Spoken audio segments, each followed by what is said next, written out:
This worker victory was a community solidarity effort that helped these workers fight back against wage theft. This is a historic victory with the Golans workers. It's an example of a union working side by side with a nonprofit organization, and the partnership that was formed and the collaboration that existed was just absolutely phenomenal. So we applaud the leadership of Teamsters 705, especially their Secretary-Treasurer, Juan Campos, who led the fight and stayed with these workers through a 6-month strike. We're just very proud of all that these workers accomplished. Reverend Hawking says Golan's workers were victims of ongoing wage theft that took as much as $4,000 from each of them each year. On a systematic basis, these workers were having their wages stolen. An average worker had to work about 15 hours a week off the clock. It was repeated and willful violations on the part of the company. Further, if a worker got promoted to be the foreman or the driver of his truck, he had to put down a deposit of $500 towards that promotion. Completely illegal. As Teamsters 705 members, the Golan's moving workers have ended the wage theft and the illegal promotion deposits while getting raises. Adding to this worker victory is a unanimous vote by the Cook County, Illinois Board of Commissioners this week for a county anti-wage theft ordinance. National Nurses United says it fully supports the United Steelworkers Union oil refinery strike. More than 5,000 workers are on strike at 11 refineries over safety issues. National Nurses United says it's especially alarmed at the serious threat posed for workers and community residents by unsafe staffing levels and by daily fires, emissions, leaks, and explosions at refineries that put tens of thousands of people in danger. Union nurses have stood with the steelworkers on the picket lines. The Los Angeles Unified School District is acting in solidarity with farm workers by passing a resolution making sure Garawan Farming complies with fair labor practices before the company's contracts with the school district are approved. United Farm Workers Vice President Armando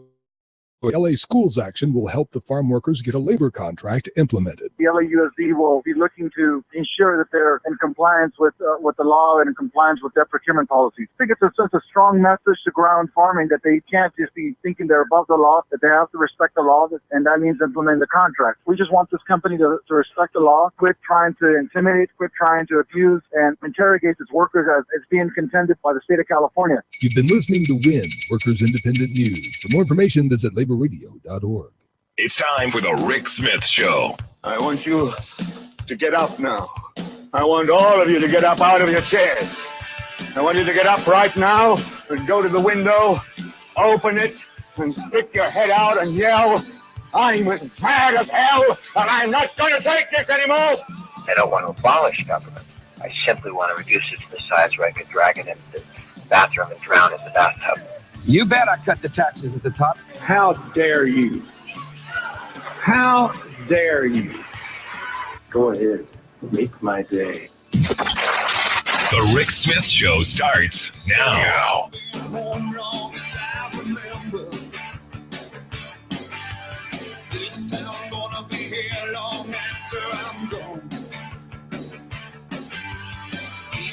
West side, people don't surrender.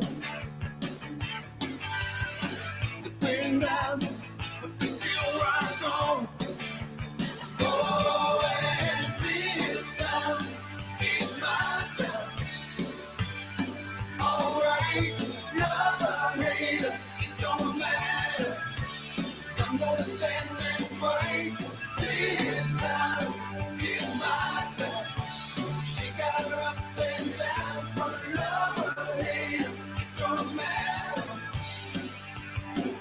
'Cause this is my time. And welcome, brothers, sisters, working class heroes. This is the Rick Smith Show. Thanks for being here today on the big program. Lots of things to get to, lots of exciting stuff to talk about. Paid sick days in Philadelphia. Say it's not so. Part of me goes, well, now you're going to see Seth Grove and the Republicans in the General Assembly pushing harder and faster to make sure that they get there. We don't want local communities and local control bill rammed through the General Assembly here. Fortunately, the governor, I know, will veto that. And thank goodness we have a sane, rational, decent governor unlike a lot of Midwestern states that I won't go into naming.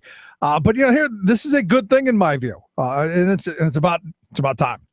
So we're going to talk about that. Also, a business owner going to tell me why she wants to see the minimum raise increased, the minimum wage increase, which I'm all in favor of. And we're going to talk about a bunch of stuff. I got to be honest. I spent last night, and I had a couple people call me at home last night, asking about this new push by the right wing. Of people are thinking, well, this is new. This assault on unions. That it's only for those people down at the bottom. Us educated people, we know much better than to join unions, which is ridiculous. But it's the frame that's being pushed right now. It's not new. It's always been here. But I had a number of these conversations last night. A couple people go, yeah, I heard that. Where'd you get that? And I shared the article around. And what you've got is people going, I can't believe they're still doing this. So we're going to talk about that. The other big news, if you didn't hear, the Democrats are coming to Philadelphia, which, okay.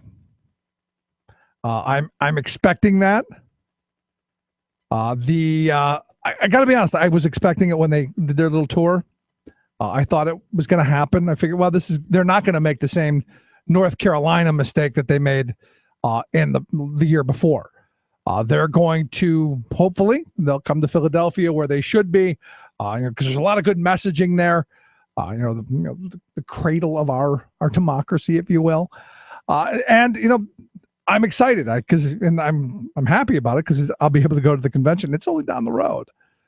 So that'll be fun. What the advisory committee looked for while they were out viewing cities, hotel capacity, transportation, security, financing, and logistics. And the big part of it is financing. And I want to see the other shoe that drops to say how much money is going to go to the Democratic Party to fund this big convention. Look, I am not against funding the convention with a couple of taxpayer dollars. I'm not. Only after everything else is funded. I mean, I look at the city's school problems, and someone made the argument today that, well, Rick, it's going to bring in a lot of taxpayer dollars. It's going to bring in, a lot of tourist money. And I go back to, okay, that's true. But is it going to bring back $58 million worth of money back to the state, back to the city coffers? And those answers are rarely yes. I think about my hometown, Cleveland, who's going to throw out $58 million to fund the RNC convention there. And they fought for it, and they spent a lot of money to get people, hey, please come. And, did a whole bunch of whining and dining circuit stuff. And I go, the city of Cleveland is struggling. Their roads are in bad shape. Their schools are moving towards this charter model, which is failing everywhere. And there's so much that needs to be done. I go, $58 million doesn't sound like a lot in the big picture, but when you're not getting it back and it's not getting into the classroom and it's not getting into fixing the needs of the city, it's a lot of money. And like I said, I'm not opposed to the idea of bringing these things in here because you need to have them as a city, one for, city morale. Hey, we had this, blah, blah, blah. But again, only after everything else is funded.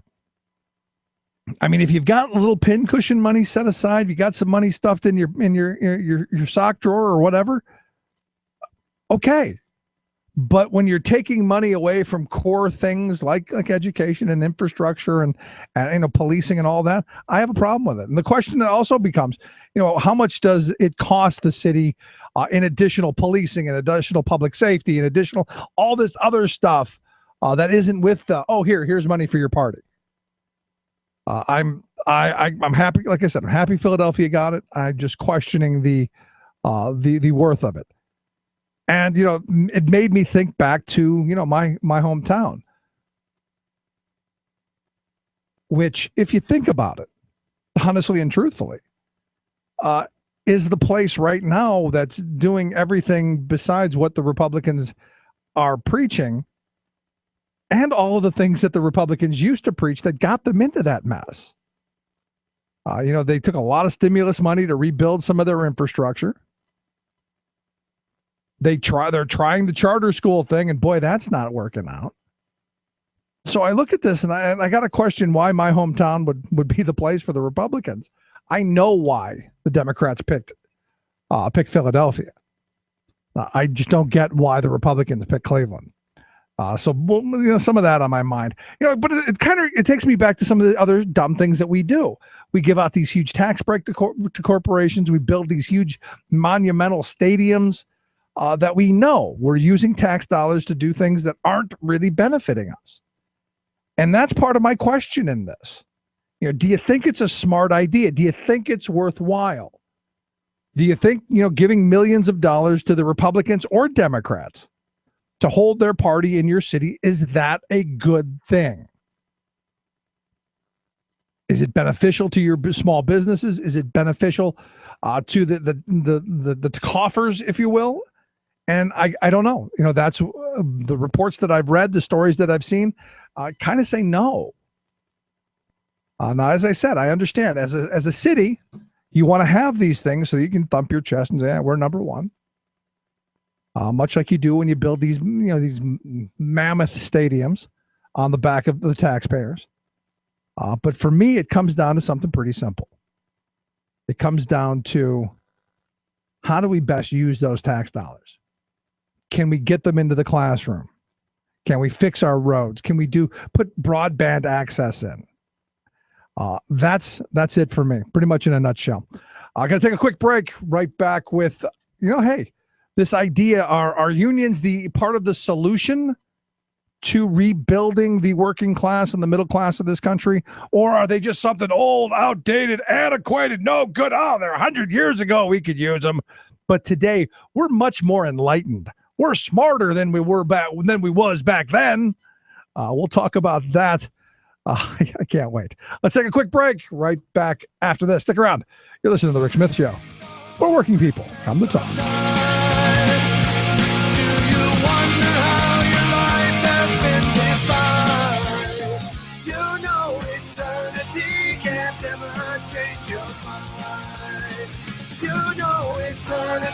Can't ever change your mind. So think before you die. Whoa, think before you die. Not right wing, just right. The Rick Smith Show.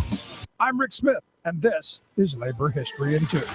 On this day in labor history, the year was 1880. Labor leader John L. Lewis was born in a company mining town outside of Lucas, Iowa. His father was a Welsh coal miner, and young Lewis followed in his footsteps, entering the Big Hill mine in Lucas at the age of 17. He became a union leader and served as the president of the United Mine Workers of America from 1920 to 1960. Under his leadership, the United Mine Workers became one of the leading unions in the nation. Lewis was an aggressive fighter and strike leader who gained higher wages for his membership while steamrolling his opponents. A thunderous speaker, Time magazine once referred to him as the Lion of the labor movement.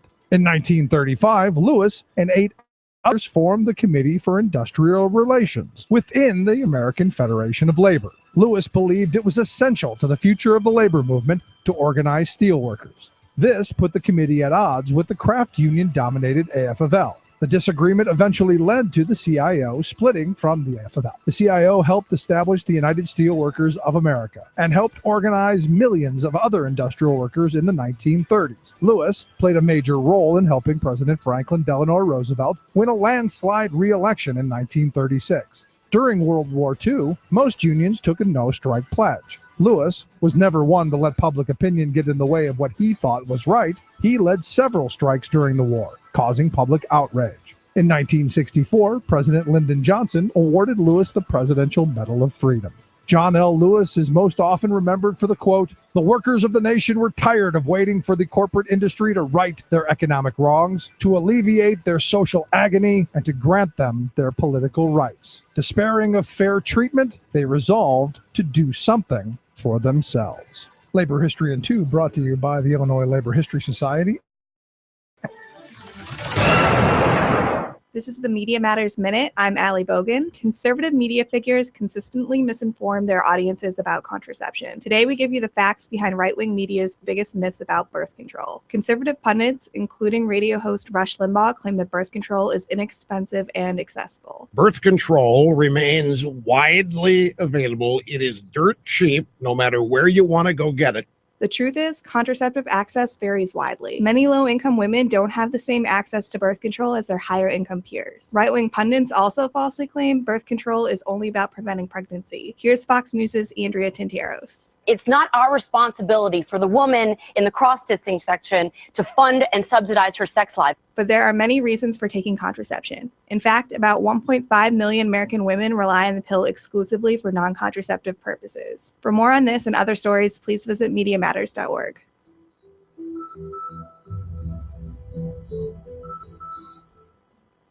Chances are, when you took a shower this morning, an AFSCME member made sure that water was clean. When you drove to work, an AFSCME member maintained the road. When you rode an elevator, an AFSCME member inspected it. I'm David Philman, Executive Director of AFSCME Council 13, the American Federation of State, County, and Municipal Employees. AFSCME members enforce regulations, keep prisoners behind bars, take care of patients, protect the environment, and more. The work isn't glamorous, the salaries aren't high, but AFSCME members serve the public in every aspect of our daily lives.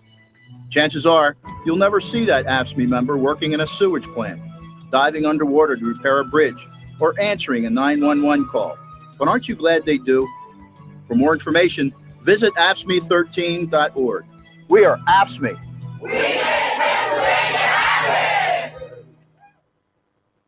Day the policeman's a union man, brother firefighter's my friend, and the kids locked in the Capitol are fighting till the end. And we're not gonna break tonight, and we're not gonna bend. Some say the union's down, but I asked around, and everybody said, this is a union town, a union town. Welcome back to The Rick Smith Show. Check out the website, thericksmithshow.com. Questions, comments, something on your mind, you can email me, rick at thericksmithshow.com. So lots of emails on, what I talked about yesterday, this idea that, those unions are there. That's something we could use 100 years ago. They're antiquated and slow and all of that. And we're so much smarter. And I love that argument. We're so much better. We're more productive. We're smarter than we were back then. And I got to be honest, my grandfather only had an 8th grade education. I've yet to find many people who were smarter than he was, because you couldn't fool him. There were no fastballs you put by him. He had seen it all. He had lived it all. And this argument would have never in a million years flown, which is why I'm stuck on this. And I've asked John Shelton, he's an assistant professor of democracy and justice studies at the University of Wisconsin, Green Bay, to come talk about this Bloomberg piece that just has me so worked up. John, thanks for taking time for us. Oh, sure. I'm sure some of your listeners may know some of the stuff that's going on in the state of Wisconsin right now with our governor's budget. So this is actually kind of a nice reprieve for me to talk about something other than gutting of public education here in Wisconsin. Yeah, and your governor saying he'd like to punt on the question of evolution.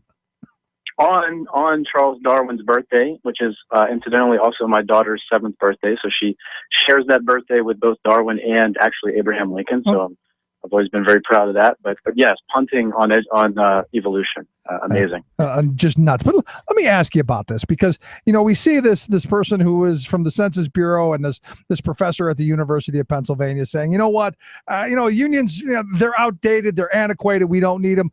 And the argument basically is, we're just smarter, we're better educated, and we don't need those things anymore. Yeah. So I haven't read the study, but I've read the Bloomberg piece, and I have to say I'm pretty skeptical of that view. The conclusion of the authors, if I understand it correctly, is that a better way to equalize income inequality and wealth inequality in this country is to do it through the tax code. And I have known a lot of smart economists and read a lot of economics But in this case, I think it's a sort of classic example of economists not really understanding social history, not really understanding the sort of larger historical trajectory of the progressive tax code. So that history has actually always been intimately linked in the United States with the power of labor unions, because unions at their best, they don't just advocate for workers on a shop floor. I mean, you know this. They advocate for inequality in total, and so it was really the same impulses that led to wide-scale unionization during the New Deal, and then of course the Wagner Act. It was the same impulses, workers going on strike, that sent President Roosevelt to the left and led him to pass new laws that would institute a really progressive tax structure. It was the same impulse during World War II that led to a democratization of the tax structure, in addition to millions of workers joining unions. It was the same post-war kind of impulse. I mean, in 1953, you have the highest level of union density in the United States, about 35% of workers. It also is the same. It's also the time that you have the top marginal tax rate above 90%. Those things aren't a coincidence. They're not a coincidence. I mean, they stem from the same place. It's because you have working people organized in unions that have the political clout to push the legislature to make a much more progressive tax structure, that you have that. And I would argue, apropos of your discussion earlier, this idea that we don't necessarily, that we take money from infrastructure and give it to these things like sports teams. I would argue that you can make a pretty good case that at least in part has to do with the fact that workers' voices aren't represented as forcefully as they could be in the public sphere when it comes to these things. Yeah. And the way I read the article and the way I understand this whole thing to work is, look, you've got the wealth class of this country who understands that we're starting to wake up, that there's a major problem in this country with inequality. And then this is where and you can maybe disagree with me, but my mindset on this is, you got Bloomberg, who, you're talking almost the newspaper of the wealth class. You've got them pushing this thing out that, well, you don't need to organize, you don't need unions, but we do need to just do something. So maybe this simple fix over here with the tax code could do that. And my thought is they just don't want people talking to each other. They don't want people organizing and realizing that in numbers collectively, we've got the kind of power that could say, yeah, we want those higher rates, but we also want funding for education and job programs and who knows, parks and recreation and the other things that, back in the 60s and 70s, my grandparents' generation found important. Yeah, I mean, I think that's true. And I don't know that I would even go so far as to say that it's a conscious decision on their part. I mean, the article toward the end references the Center for American Progress, and I think the Center for American Progress does a lot of good things, but I think CAP is really sort of indicative of where the center of the Democratic Party is now, which is looking for these sort of technocratic, market-based fixes.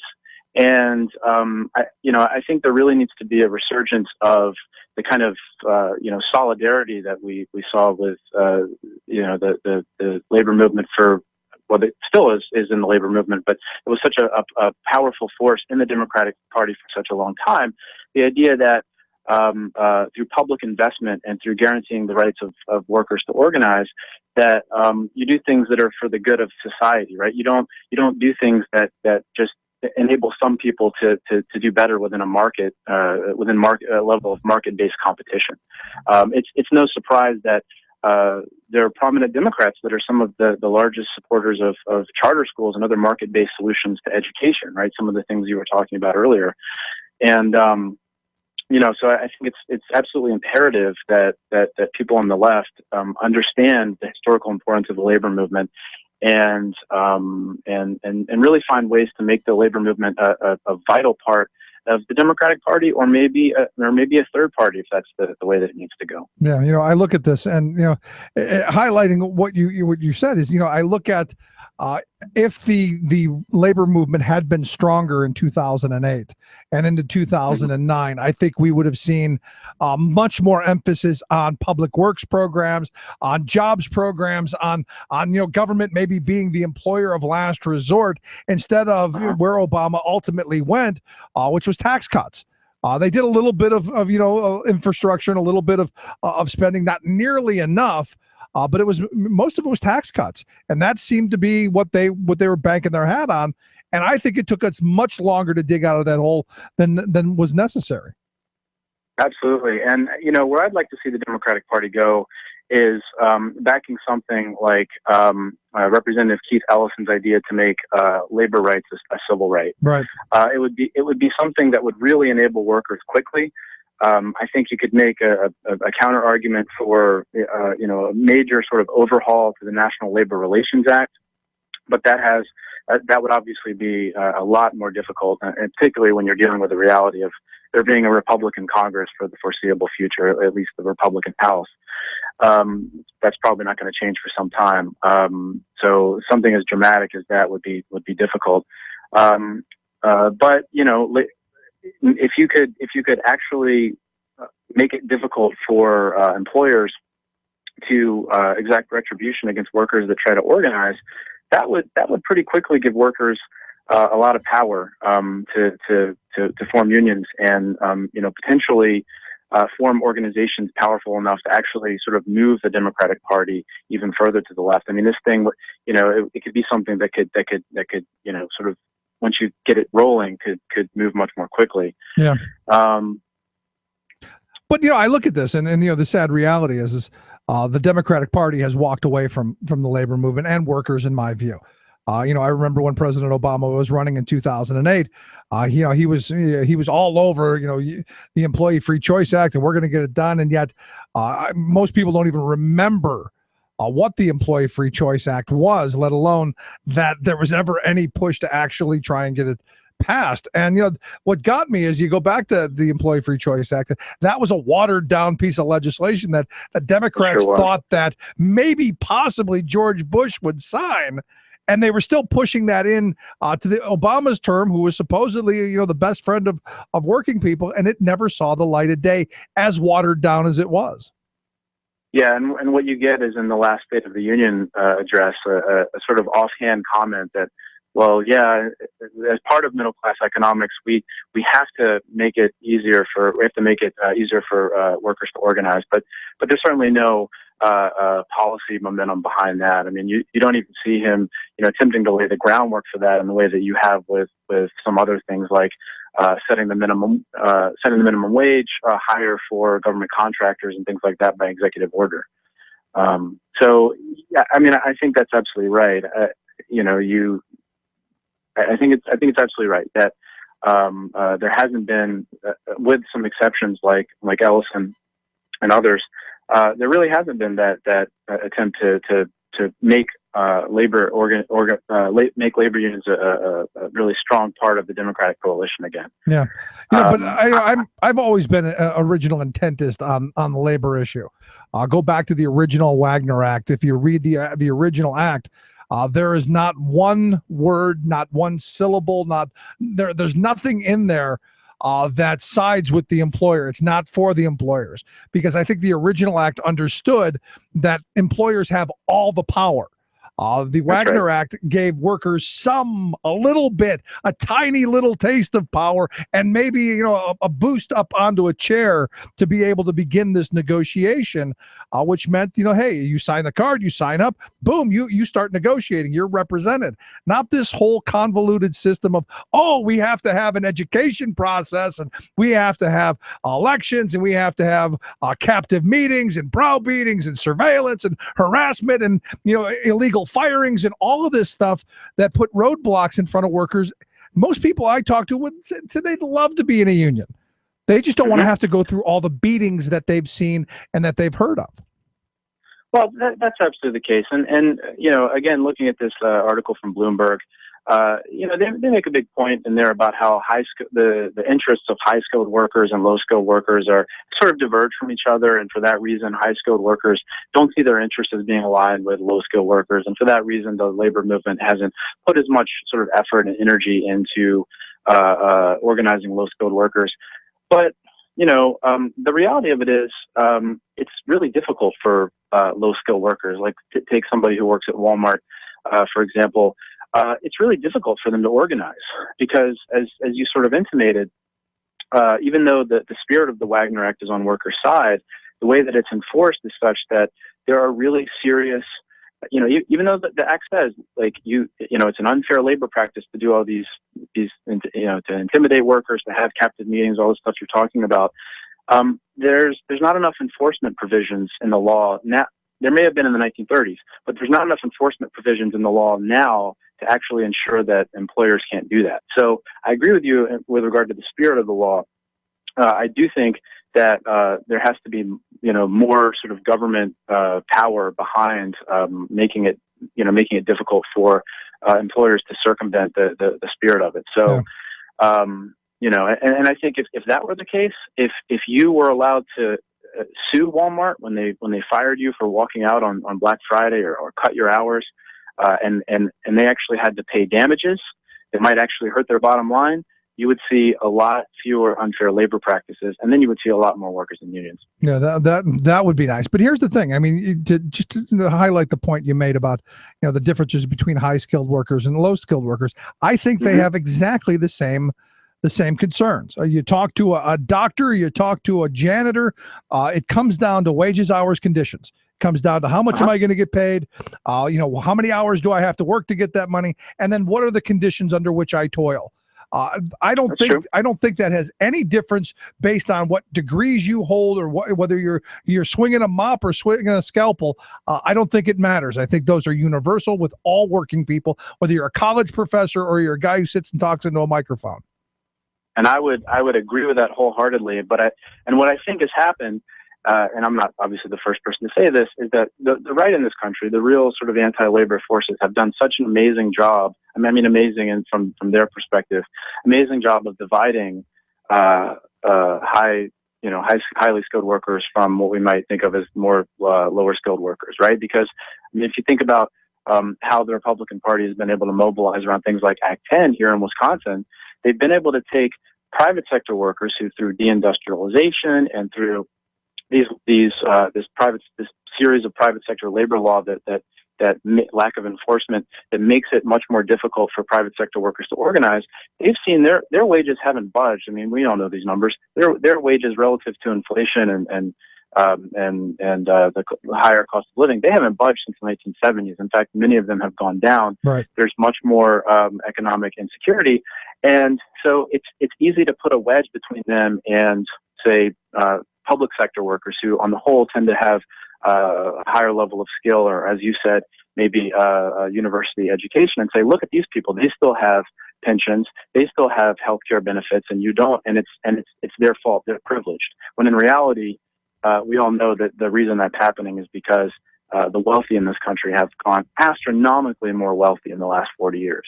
Yeah, and what you're doing is you're what they do masterfully is you're pitting those auto workers who used to work in Janesville, Wisconsin, who lost their job, as you pointed out, through outsourcing and trade and deindustrialization and all of that, against public sector workers who still have a pension. And they've done the right wing of this country has done a masterful job of slicing and dicing and dividing us, saying, well, you don't have a pension anymore. Why should they? And sadly, and I guess the question is, what does it say about us that we fall for it? This idea that they have it, so they shouldn't, because I don't, instead of saying, well, they've got it, why can't I have one too? That's true. But I will say that I think for those workers who are relatively more privileged, and I'd say that relatively more privileged, we need to do a better job of embracing a much broader social movement kind of unionism. And I know it's difficult. I mean, Wisconsin's a perfect example of this. We have university faculty here right now who are seriously worried about what their jobs are going to look like and what the university system is going to look like in total in 5 years. But that makes it even more imperative for us to make a larger argument about what's going on. But it's not just about our university. It's not just about university professors. It's about all the different forces that have come together to disempower all of us. And so I think there have been some missed opportunities on that score. I'm really encouraged by some of the things that are going on in labor right now, where you have things like the Chicago teachers really embracing a level of social movement unionism that's encouraging and making the argument that their working conditions are connected to the learning conditions of their students. I'm really excited by the AFL-CIO and their move to embrace things like alt labor groups.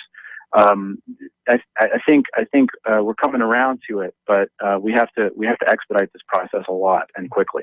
I'm right there with you. And that's why I think it's important that we talk about this kind of stuff. I know you don't think you're not maybe as cynical about this article as I am. I believe this stuff is put out on purpose so that people go, oh, yeah, yeah, that's a much better way to go. I think this stuff is much more thought out than I think most people give it credit for. But John, I appreciate you taking time for us. I appreciate your thoughts, your insights. I really enjoyed talking with you. Anytime, Rick, anytime. Nice talking to you. Outstanding. John Shelton, Assistant Professor of Democracy and Justice Studies there at the University of Wisconsin-Green Bay. Quick break, right back. Stick around. You're listening to The Rick Smith Show. We're working people. Come to talk.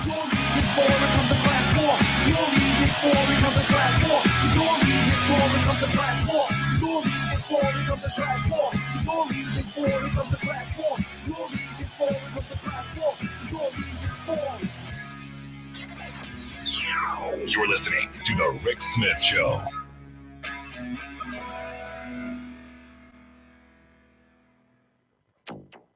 National interest will be served only if this project does not significantly exacerbate the problem of carbon pollution. The EPA just gave Obama a reason to reject the Keystone XL pipeline. New rule, feds must take future sea level rise into account. Extreme weather whiplash from record snow in Boston to record drought in San Francisco. Plus, it's one reason why I don't think they can avoid this question in a way that they have in previous campaigns. Majority of Americans, including Republicans, now want action on global warming. All of that action and more straight ahead from bradblog.com. I'm Brad Friedman. And I'm Desi Doyen. Stand by for 6 minutes of independent green news, politics, analysis, and snarky comment. When you get the AFL-CIO against you, when you get the Teamsters against you because you're taking extreme positions on pipelines that actually make the environment safer, that's denying science. Wait a minute. Is that Joe Scarborough? Yep. Did he just say opposition to the Keystone XL pipeline was extreme? Yep. Did he say it's better for the environment? Yeah. And then he said those who oppose it are denying science. That's right. And that was on MSNBC. Yeah. The supposedly liberal news network. Right. Right. This is your Green News Report.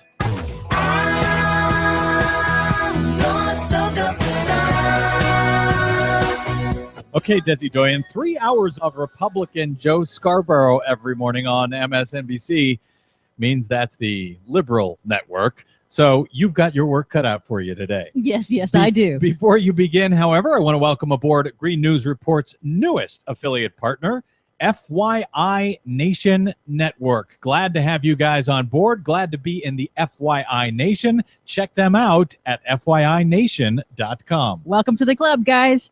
Okay, Desi, with all of that out of the way, what do you have for us today? Big news in the Keystone XL pipeline fight. This was President Obama back in June 2013. National interest will be served only if this project does not significantly exacerbate the problem of carbon pollution.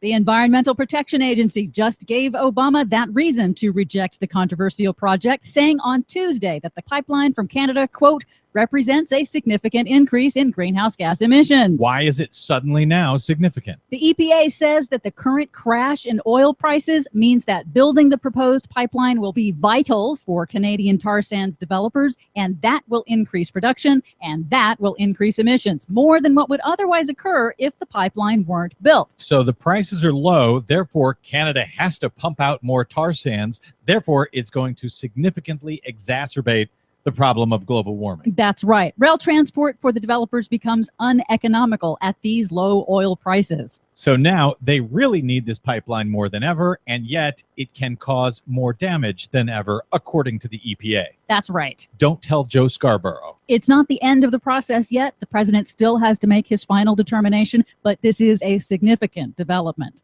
Meanwhile, while the Republican majority in Congress was distracted by legislation to force construction of the pipeline, Legislation that will be vetoed. that's right, President Obama quietly made a major change to federal policy last week. He issued an executive order saying from now on, all federally funded projects must include future sea level rise in planning and construction. What does that mean? That's to ensure that tax dollars aren't wasted on repeatedly repairing projects that are only going to flood again and again with climate change raising sea levels. So they must take that into account before they begin a new project. Before they can even approve a project, if they want to have any federal funding. There goes Obama being a tyrant again. An emerging consensus on climate change. A new New York Times poll finds that an overwhelming majority of the American public, and this is including half of Republicans, accept climate science and support government action to curb global warming. 2/3 in the poll say they're less likely to support any candidate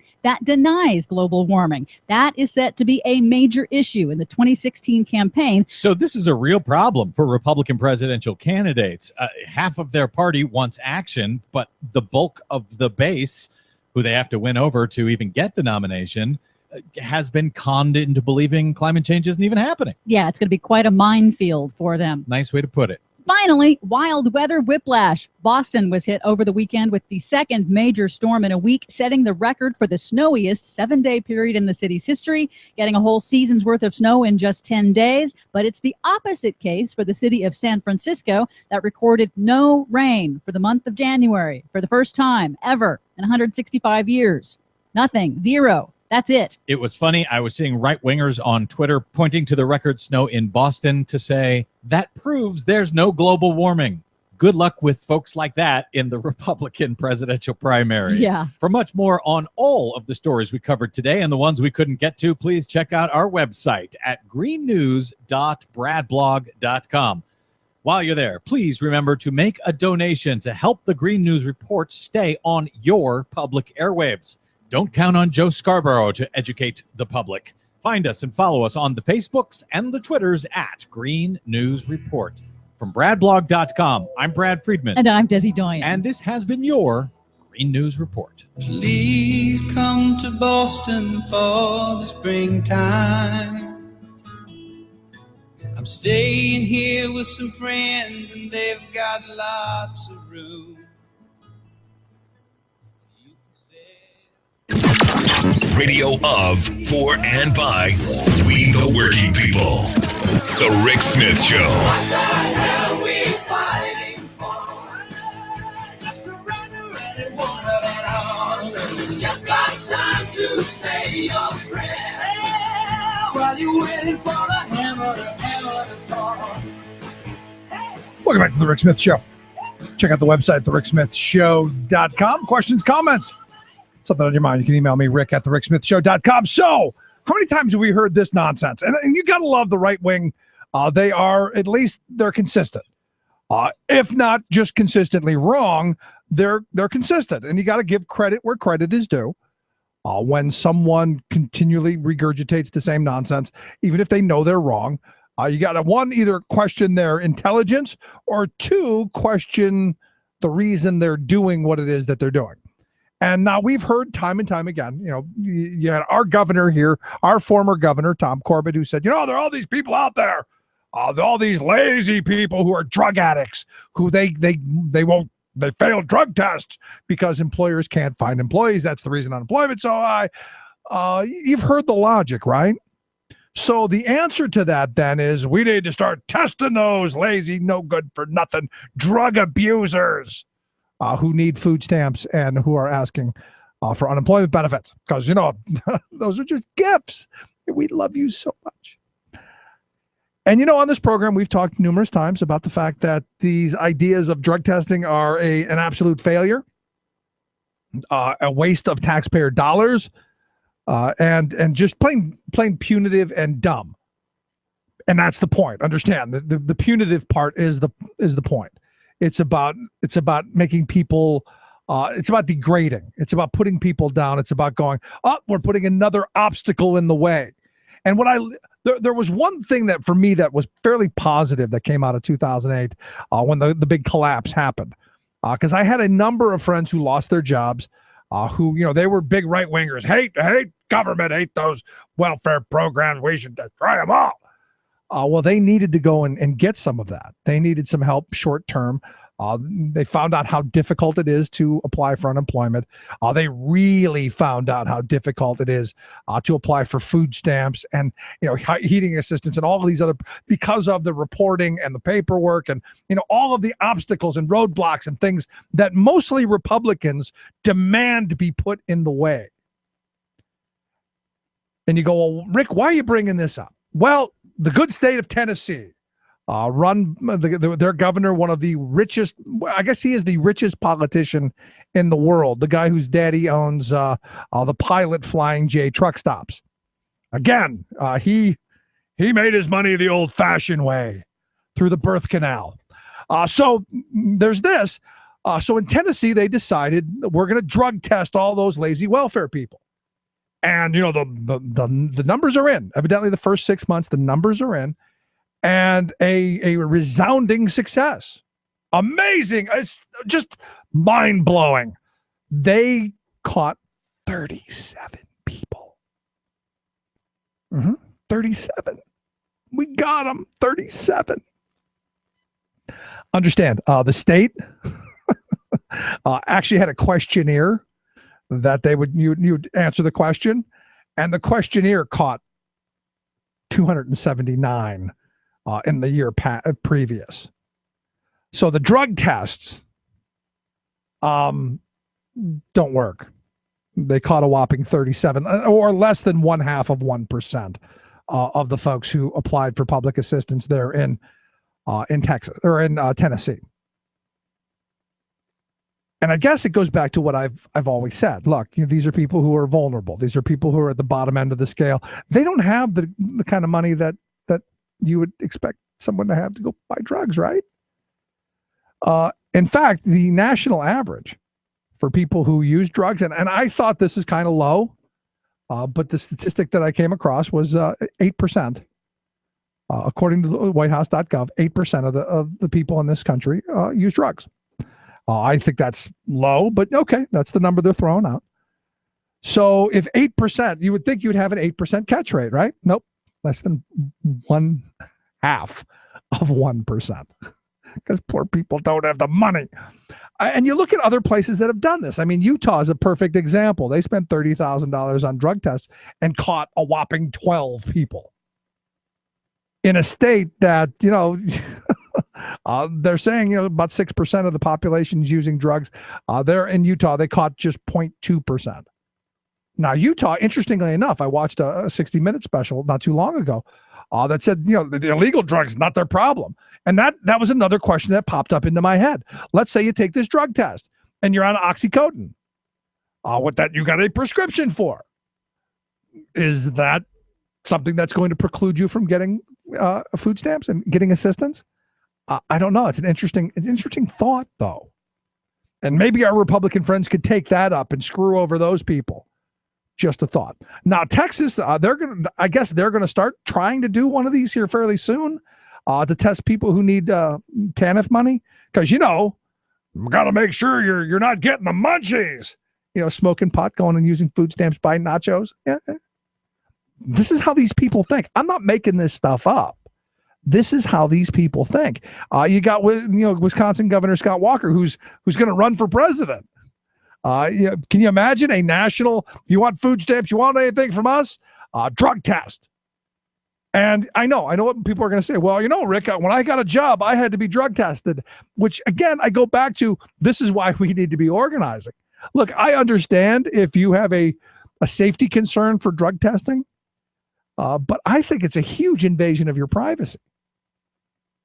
Honestly, I think it's ridiculous that we allow this to happen to us. And again, it shows us what kind of loss of economic power and what kind of political power that we have, you and me. Yet, while at the same time, we're propping up the very wealthy in this country. In fact, I read some of these little snippet statistics that come across my desk, like this Boat International group. They're the people who make big yachts. They're the people who make the big boats. Evidently, they reported in 2012 that there were about 270 of these super yachts. These are these big boats over 100 feet with cabins and basically a house on water. And they pointed out that in 2012, 270 of these super yachts were sold for about $2.5 billion in the industry. The next year in 2013, you saw it going up because, hey, things are getting better for them.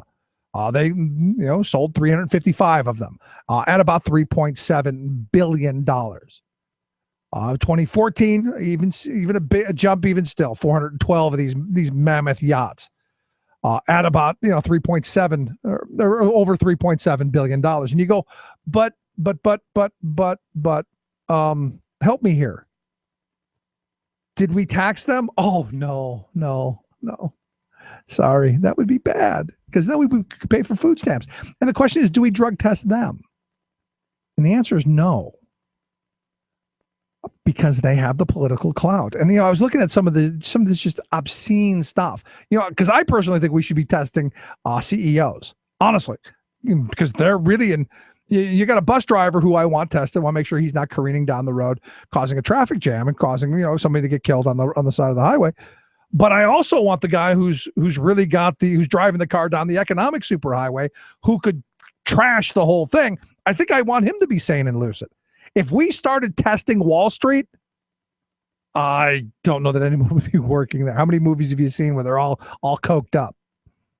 Yeah, I mean, just a thought. But interestingly enough, a couple of other greedy things that I like to throw out there. Evidently, the most expensive home in Beverly Hills just sold.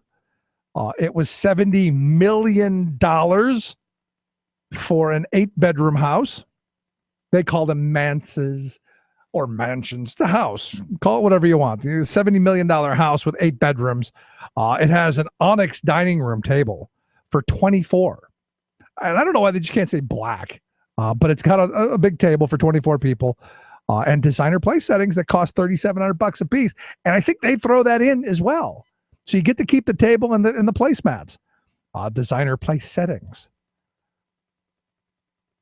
And there's me. I go, here's the thing. I'm not begrudging of someone who can afford to pay $70 million for a house. I'm not. But the sad reality is there are far too many people who don't have homes. And there are far too many homeless in our country who don't have a place to lay their head at night. And yet we have a tax code that benefits these people who take on these $70 million mortgages and take on and are able to have this kind of this wealth. And we allow them to go, oh, yeah, don't worry, you're fine. We need you to create jobs, even though we know you don't. It's nuts.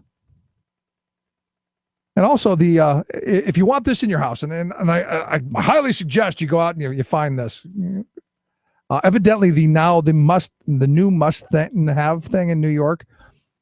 If you're building a new condo, the new luxury condo stuff, then the must-have amenity, not that little bidet thing that shoots water up your behind.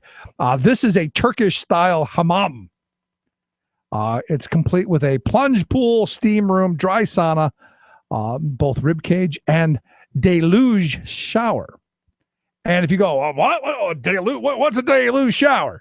Well, that's, imagine someone with a giant bucket of water over your head. I mean, giant, not one of those little ice bucket challenge things. I mean, giant, like, the size of, a bathtub and a lever. And you pull the lever and all of a sudden you get dumped on. That is a deluge shower. And evidently these are big. These are big in New York condos. And I go, with water problems that we're going to be having in the next century, it just shows how obscene and how ridiculous this has all become. Just nuts to me. But here's the good news: we have a new, I guess a new multi-millionaire. The big Powerball, I believe, was hit, right? It was something like $500 million. It was the 5th largest jackpot ever, I understand. Big, sizable money, lots of money in the pocket. They could probably get themselves the big deluge shower, which would help them wash all this stuff away. And what's interesting to me is I've been talking a lot about lotteries because our esteemed state senator here in Pennsylvania, Anthony Williams, has proposed an education lottery for college students to where if you're willing to gamble, you might be able to win a free education or a couple of bucks that could go towards education, which I got to be honest, I'm just kind of shocked by, just because of all the messaging that goes into that. That's what we think of education. And I got to be honest, going to college in this day and age is kind of a gamble as well, because you're taking on massive debt. And the hope is that when you're done, that maybe you can get a job that will help pay that debt back. Even though I got to tell you how many people I've run into who they're just saddled with what's going to be a lifetime of debt because they had the audacity to think that they could get an education, which scares me.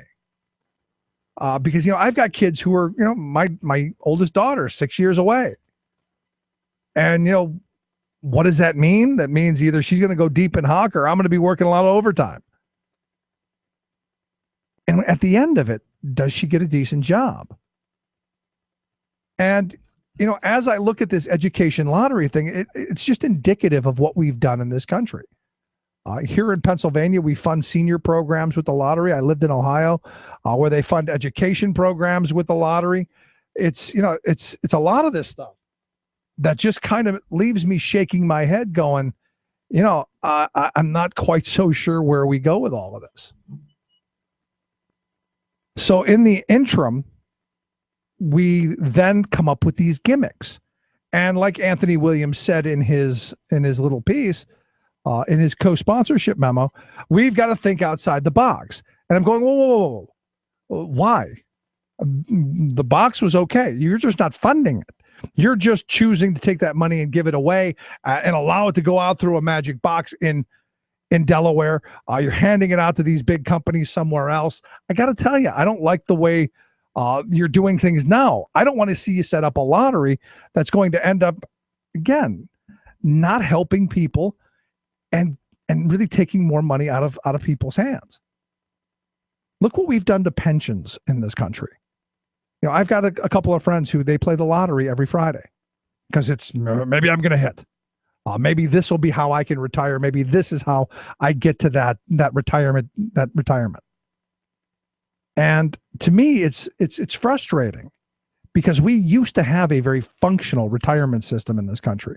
You worked for a company, you paid into a defined benefit plan, and at the end of it, you had some security. And I'm not even going to say that we got conned into it. It was literally rammed down our throats. This idea that, you're getting a 401k. There was no choice. There was no negotiation. It's what you're getting. And I remember when I started at one place, they told me, you're going to have $1 million when you retire, Rick. I said, look, the powers to be in this country are never going to allow a dumb truck driver to have $1 million. It's never going to happen. I want the defined benefit. I want to make sure that when I get to be 59 and a half or 62 or whatever it's going to be, when I retire, that every month this is coming in. Every month this is what I'm getting. Every month until I die, I know what I can budget. Instead of saying, here I've got, what's the average 401k now? About $18,000. Imagine trying to live on $18,000 for the next 20 years. That's what they've done to us. And it's what they're trying to do with all of the institutions that my grandparents' generation built so that there will be a better next generation. And that's what's angering to me, because we've given these people too much power. We've given them too much the ability to rip us off. And that's what's happened here. But congratulations to whoever won the big jackpot. If you want to fund a radio program, look me up. Anyway, if you missed any portion of the program, thericksmithshow.com. That's where you go to get the podcast, the Rick Smith Show app on your smartphone. Take the program on the go wherever you go. And as always, you can email me, Rick, at thericksmithshow.com. Quick break. Right back. Stick around. You're listening to The Rick Smith Show.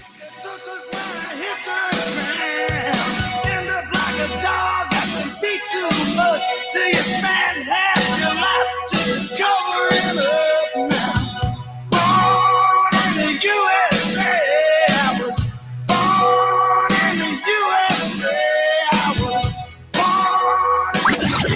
Rick Smith Show, changing America for the better.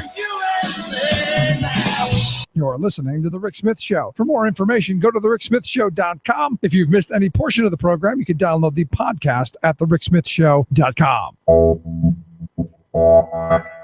You're listening to WIN, Workers Independent News, a production of Diversified Media Enterprises. I'm Doug Cunningham. Golan's moving workers in Chicago have won a 6-month strike and are returning to work with their first union contract. Reverend C.J. Hawking of Arise Chicago says this worker victory was a community solidarity effort that helped these workers fight back against wage theft. This is a historic victory with the Golan's workers. It's an example of a union working side by side with a nonprofit organization, and the partnership formed and the collaboration that existed was just absolutely phenomenal. So we applaud the leadership of Teamsters 705, especially their Secretary-Treasurer, Juan Campos, who led the fight and stayed with these workers through a 6-month strike. We're just very proud of all that these workers accomplished.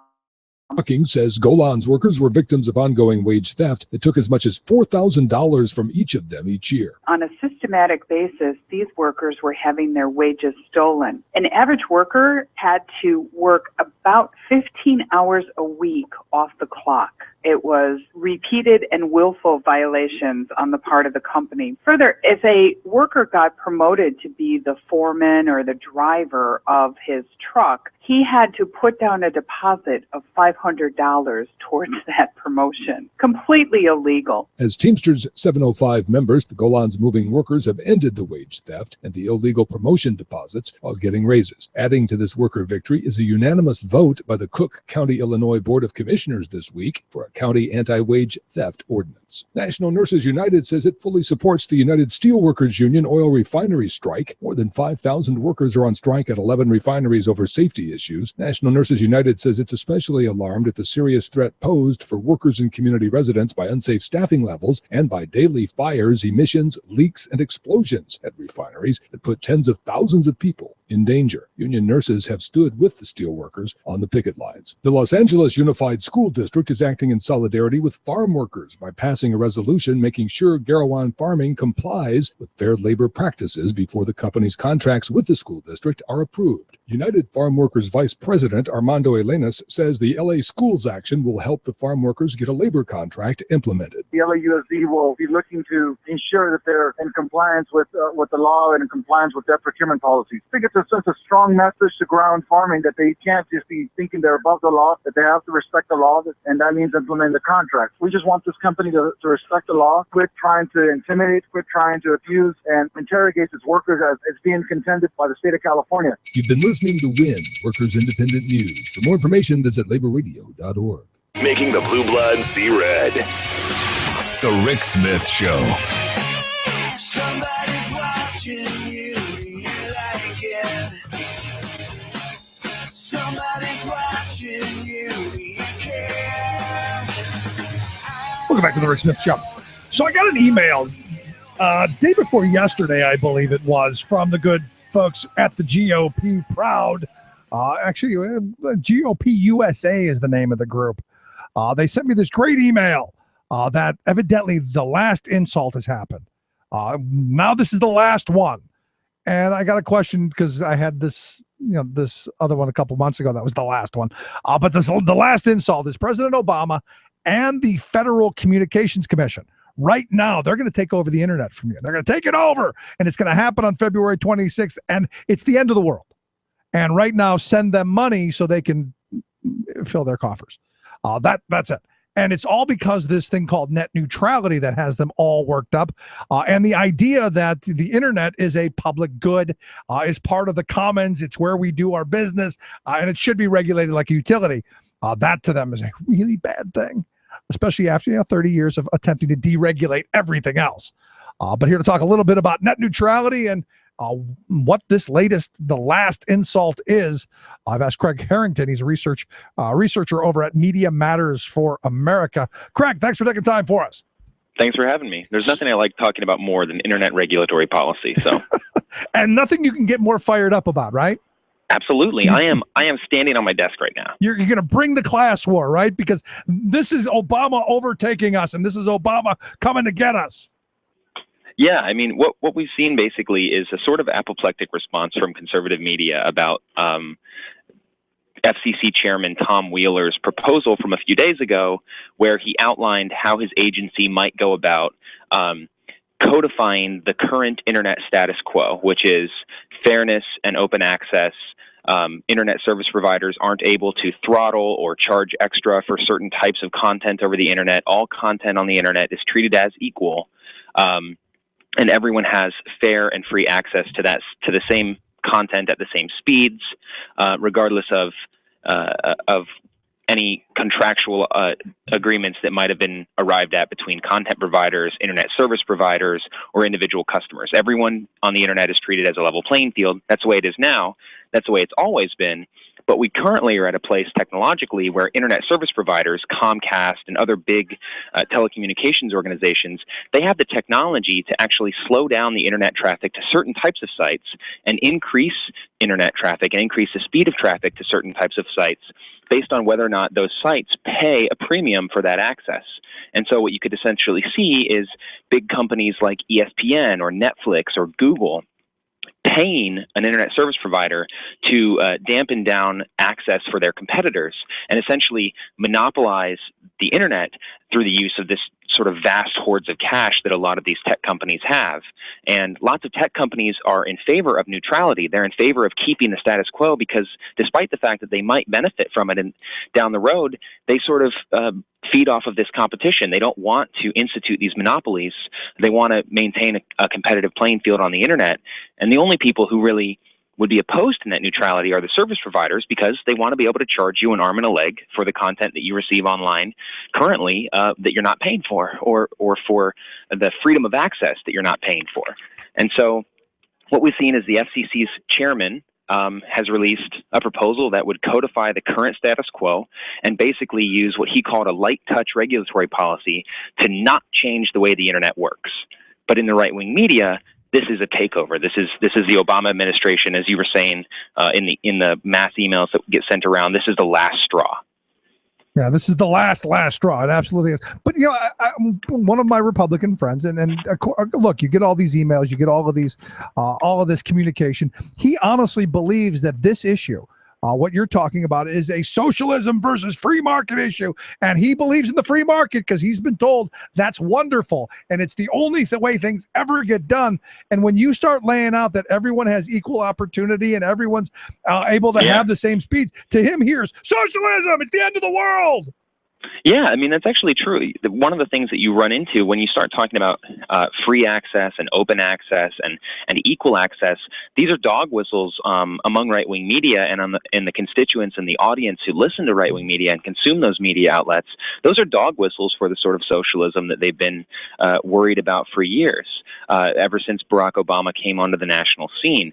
And what we see now is the Obama administration is actually taking the Obama administration came out in support of net neutrality late last year, and that was essentially taking the same side as some of the biggest and most profitable corporations in the world. Apple is in favor of net neutrality. Microsoft, Google, Netflix, YouTube, these are organizations that want net neutrality. The Obama administration sided with those organizations and with the overwhelming majority of the American public, called on the FCC to institute neutrality rules. The FCC's commissioner is going to introduce a proposal for a vote on February 26th that would create a sort of permanent regulatory framework to keep network neutrality in place.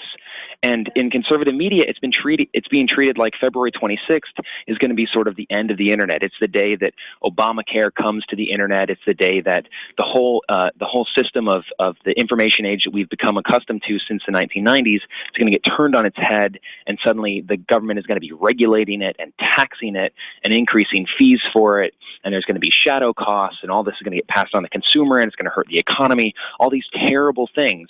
But the fact is, all it would do is codify the current status quo. It would prevent organizations from charging extra, but the way it's treated on the usual suspects, places like Fox News just last night, It's treated like this is something that is an anti-democratic move by the FCC, by the Obama administration, working without any public comment, working in secret, publishing long and complicated regulatory reform, and it fits all of the traditional boogeymen that you see from right-wing media. It's now just being placed or being superimposed over an issue like network neutrality. That's basically, the jury is out. People are in favor of network neutrality. The overwhelming majority of the American public favors network neutrality. There was a University of Delaware study that found 81% of people supported network neutrality, 17% were opposed to it, and 3% didn't know. And I'd imagine if you really got into the weeds with those respondents and talk with them more closely about what net neutrality means, the number of people who support it would go even further. Yeah, because I think most people believe in competition and fairness and all of that stuff and equal access and all of that. And I know from my perspective, look, I want to be able to have access to people on the internet where we do our program and we have a large number of listeners. The idea that I'm going to then have to pay a huge sum to be able to reach the same number of people and compete with the Hannitys and the Limbaughs and the rest of them who have huge piles of cash is something that would be impossible for a program like ours. So there would be no competition. It would be who could buy their time on. Right, and another analogy that might work would be, imagine if we didn't have network neutrality for the airwaves, for the airwaves over which our telephone calls are transmitted. If we didn't have network neutrality, a company like Apple could purchase or pay signal carriers to block things, to block phone calls coming from non-Apple products. And Google could do the same thing. And Apple and Google could completely siphon off all of the access for anyone who uses an Android device or an iPhone, and they wouldn't be able to talk with one another. Literally, you couldn't call your mom, your girlfriend, your best friend if they didn't have the same phone carrier that you have or the same device maker that you have.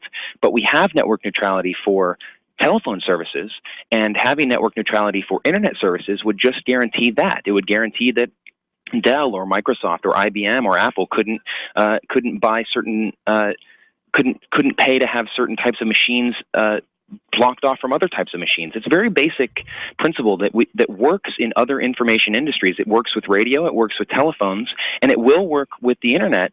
But it's being treated like it's the end of the world. And the worst Well, it has worked. It has worked with internet. I mean, up until this point, it has worked. As you've pointed out, this is just maintaining what we've been doing.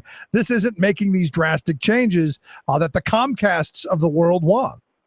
Yeah, and the worst thing we see now is that the talking points have sort of coalesced into this perfect right-wing media narrative. And last night on Special Report, there was a prepackaged segment. It's only 2 minutes long, but inside it, it's basically entirely built around this right-wing media myth about what net neutrality means.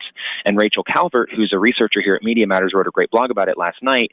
And what it starts off with is the reporter says that the FCC, which is this commission that no one really knows, when you get into the acronym alphabet soup, it's just the Federal Communications Commission. It's spooky. No one knows what it does.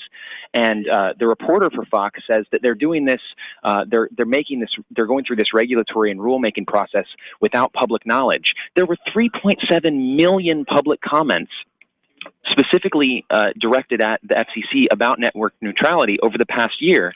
And the Sunlight Foundation did a spot check of 800,000 of those comments and found that 99% of them supported the FCC's move to enforce net neutrality. 99% of the 3.7 million comments, or 99% of those 800,000 spot checks, were in favor of network neutrality. There's overwhelming support for this among the educated portion of the public that understands what's at stake.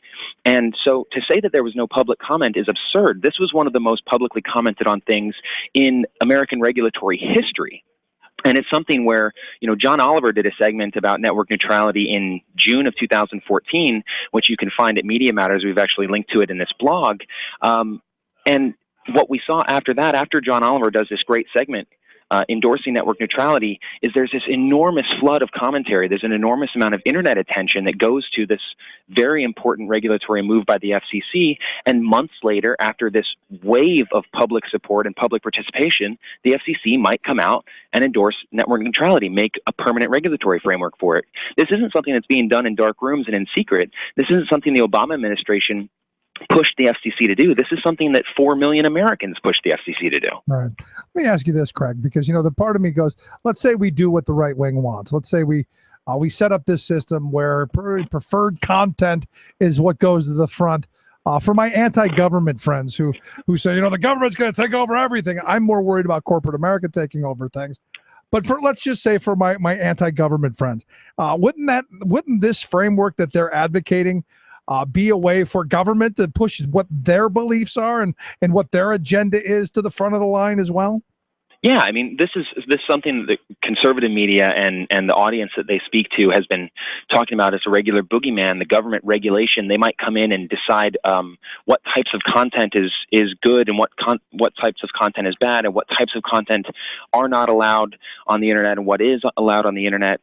But again, if we didn't have the network neutrality rules in place, we would lose the ability to have that open access.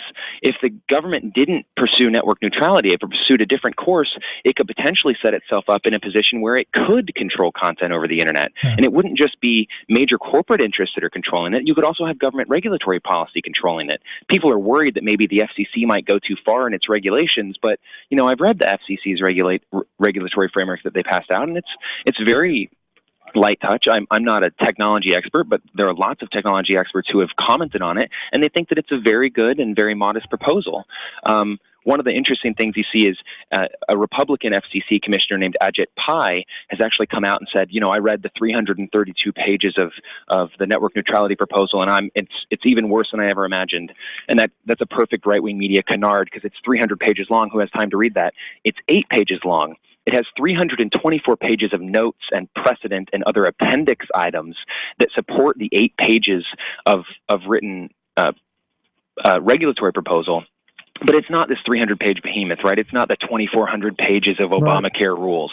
It's an 8-page document. Anyone can read it, and anyone can understand it. Look, even if it were 300 pages, it still scares the simple-minded who haven't probably read 300 pages in their life. Yeah, and it's easy to say, like, oh, this regulatory framework is 300 pages long. No one could possibly understand it. The government could hide any number of hidden provisions into that, right? This is where Chuck Norris had his lawyer come out, 5 or 6 years ago, and said, my lawyers have looked at it, and on page 1526 of the Obamacare of the Affordable Care Act, the death panels are right there, paragraph 6. And of course that was a lie, but he knew no one was going to flip to page 1526, so he went out and told a lie about it. Yeah, it's amazing stuff. So on the 26th, we expect this to go through, and then the end of the world happens, right? Yeah. Well, so the FCC is a 5-person independent commission. There are currently 2 Republicans and 3 Democrats on the commission. So the expectation is that it would go through, that the rule will go through and the proposal will begin to be implemented. But it's immediately going to face litigation because major companies, your Comcasts, for example, AT&T, they're going to immediately litigate this, and it's going to be decided in the courts 10 years from now. So even if you think February 26th is the beginning of the end of network neutrality, it's going to be a long haul. It's going to be a decade-long legal fight. Interesting. Craig, I appreciate you taking time for us, filling us in on the intricacies of the net neutrality. Thanks so much. My pleasure. Thank you. As always, Craig Harrington, researcher over at Media Matters for America. If you want to take a look at their work, just go to thericksmithshow.com. Click on Craig's name, take you right there. Quick break. Right back. Stick around. Listen to The Rick Smith Show.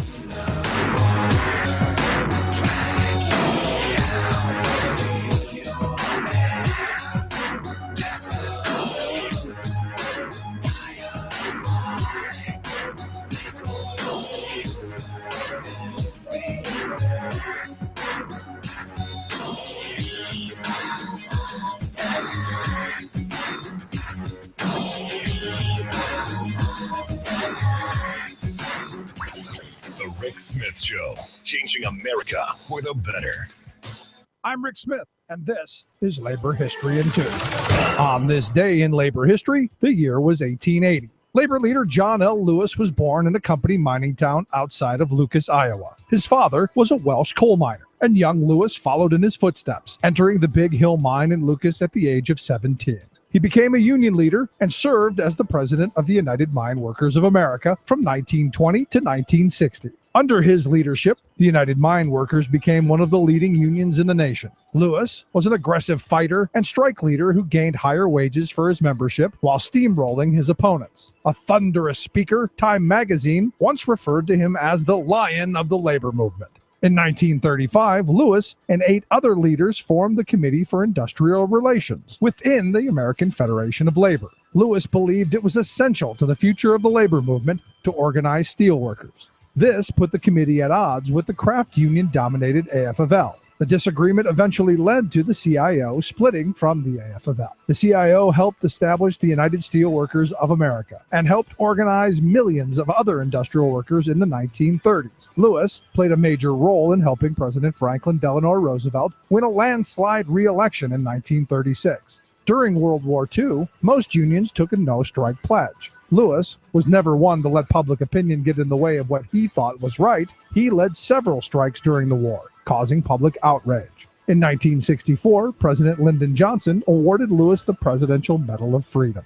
John L. Lewis is most often remembered for the quote, "The workers of the nation were tired of waiting for the corporate industry to right their economic wrongs, to alleviate their social agony, and to grant them their political rights. Despairing of fair treatment, they resolved to do something for themselves." Labor History in 2 brought to you by the Illinois Labor History Society and The Rick Smith Show.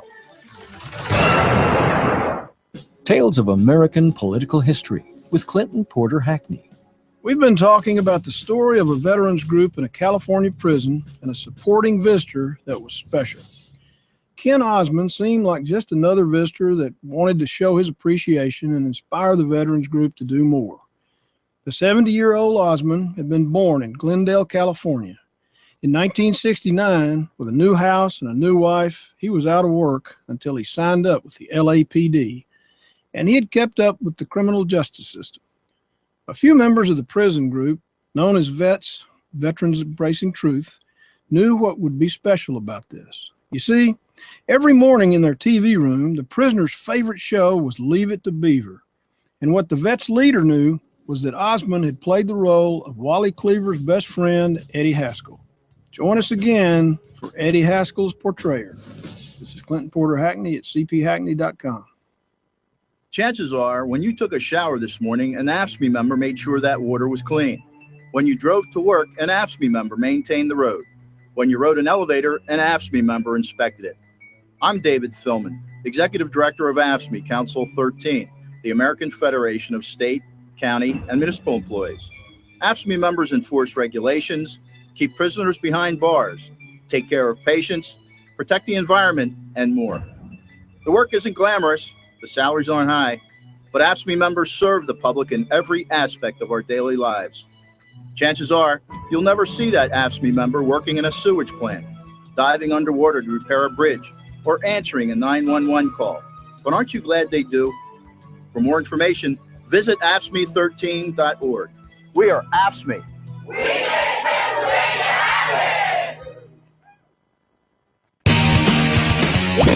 Not right wing, just right.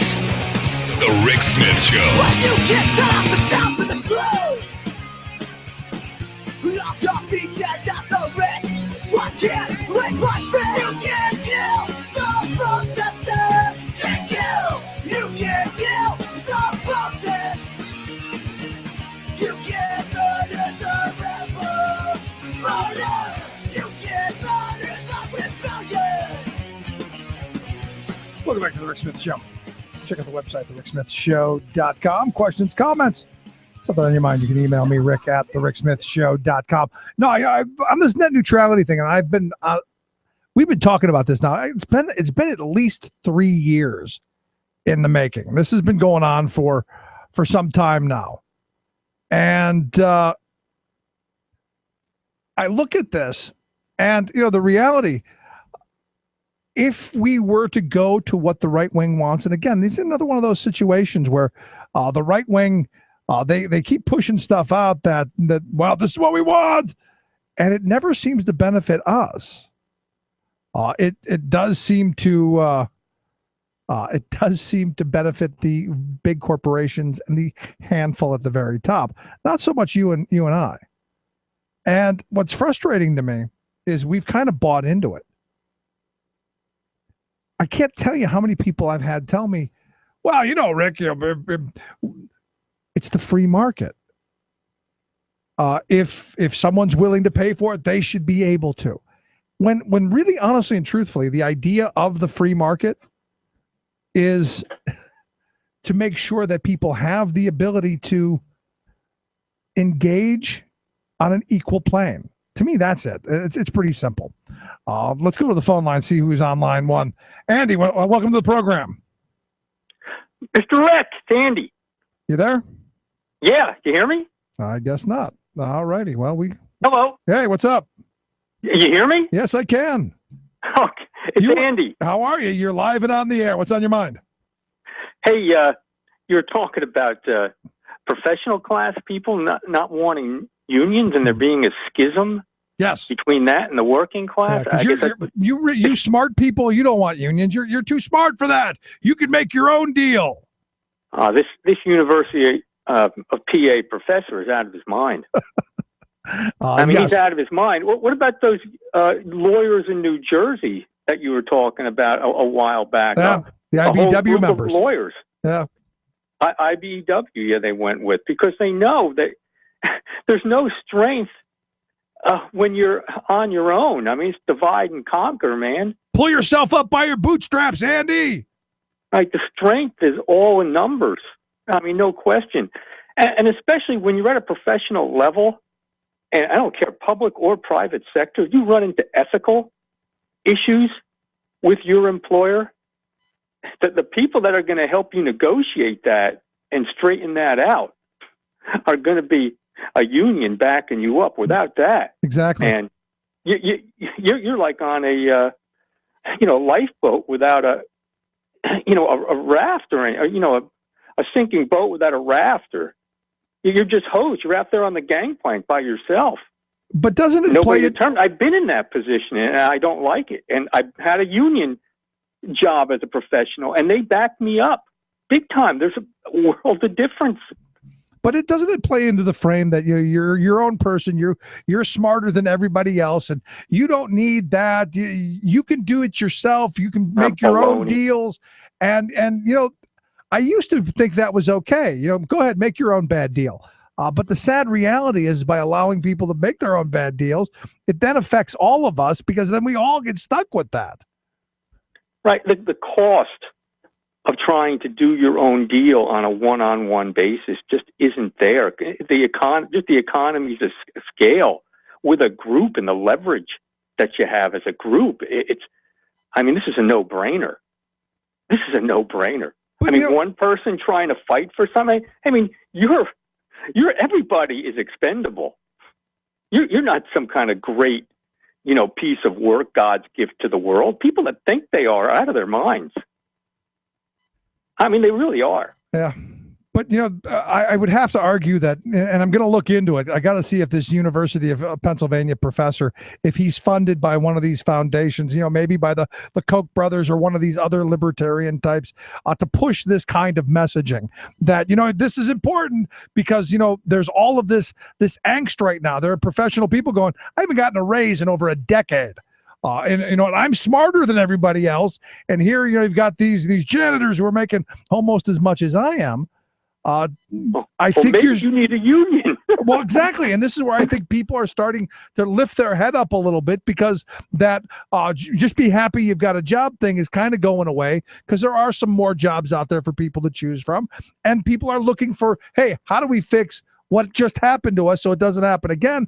And I think unions are going to be at the top of their mind in the very near future. Right. And I had that thought too, just like you did. Who is funding this guy to come out with statements like that and make comments like that and go the route that he went and stick his neck out like that? Who's behind that? Where's the money? Follow the money, man. So I think that's something you definitely should try to find out. Yeah, I mean, it's just, and it's not surprising. Look, and my professor friend, John Shelton there, he was very gracious and said, well, I don't think they were going that far. I personally believe that our media culture is put in such a way that they definitely want to push that frame. And it may not have been the author who did it, but the editors, I have this belief that it's all about pushing that Horatio Alger message. It's about pushing that division among all of us. Right. And it just goes back to the whole Atlas Shrugged sort of meme. Yep. That we're all on our own, man. We can all do it by ourselves. And the other people who aren't making it, they're just lazy. You know what? Exactly. But we've got the world on our shoulders, man. We're doing it. We're carrying it, and we can do it. Yeah. We can do it. We don't need no stinking union, baloney. Yeah, I'm right there with you. And the hope is that more people are hearing this and the thoughts rattling around their head, which is why, again, I think you're seeing these messages to kind of preempt that. Just my thought. And I think you're exactly right. The media, too, is working for the top 1% also. They're working for that wealth class. Well, I mean, they're advertising. Well, the media is not on the working class side. They're corporate based. They need the advertising dollars. It's that simple. But hey, Andy, one quick comment before I go. I know you got to get going. Jesus Chuy Garcia, I think I said his middle name right, is running against Rahm Emanuel for mayor of Chicago. Great. And he's a great progressive. We need somebody to run against Rahm Emanuel. He's the devil incarnate. Yes, he is. When it comes to attacking the working class. He's one of the reasons we don't have single payer. So there you go. You got it. It's good. Maybe we're gonna try and reach out to Chewy. Look at this guy Jesus Garcia. I most certainly will. It looks like he's going to try to mount something against a nice campaign. Good against Mr. Emanuel, who needs to go. Yeah, we need to get rid of the corporate wing of the Democratic Party. You got it. That exactly right. Yeah. Exactly. Andy, thanks so much, man. All right, take care of yourself, Rick. Thanks for calling. Quick break. Right back. Stick around. You're listening to the Rick Smith Show. We're working people. Come to Even if I'm looking like really crazy, I will wait till she betrayed me. Now my vision is no longer hazy. I'm very lucky to have my crew. Pistol by me when she flew. I've been knocked down, beat down, black and blue. She's not the one coming back for you. She's not the one coming back for you. If I fall back down, you're gonna help me back over again. If I fall back down, you're gonna be my friend.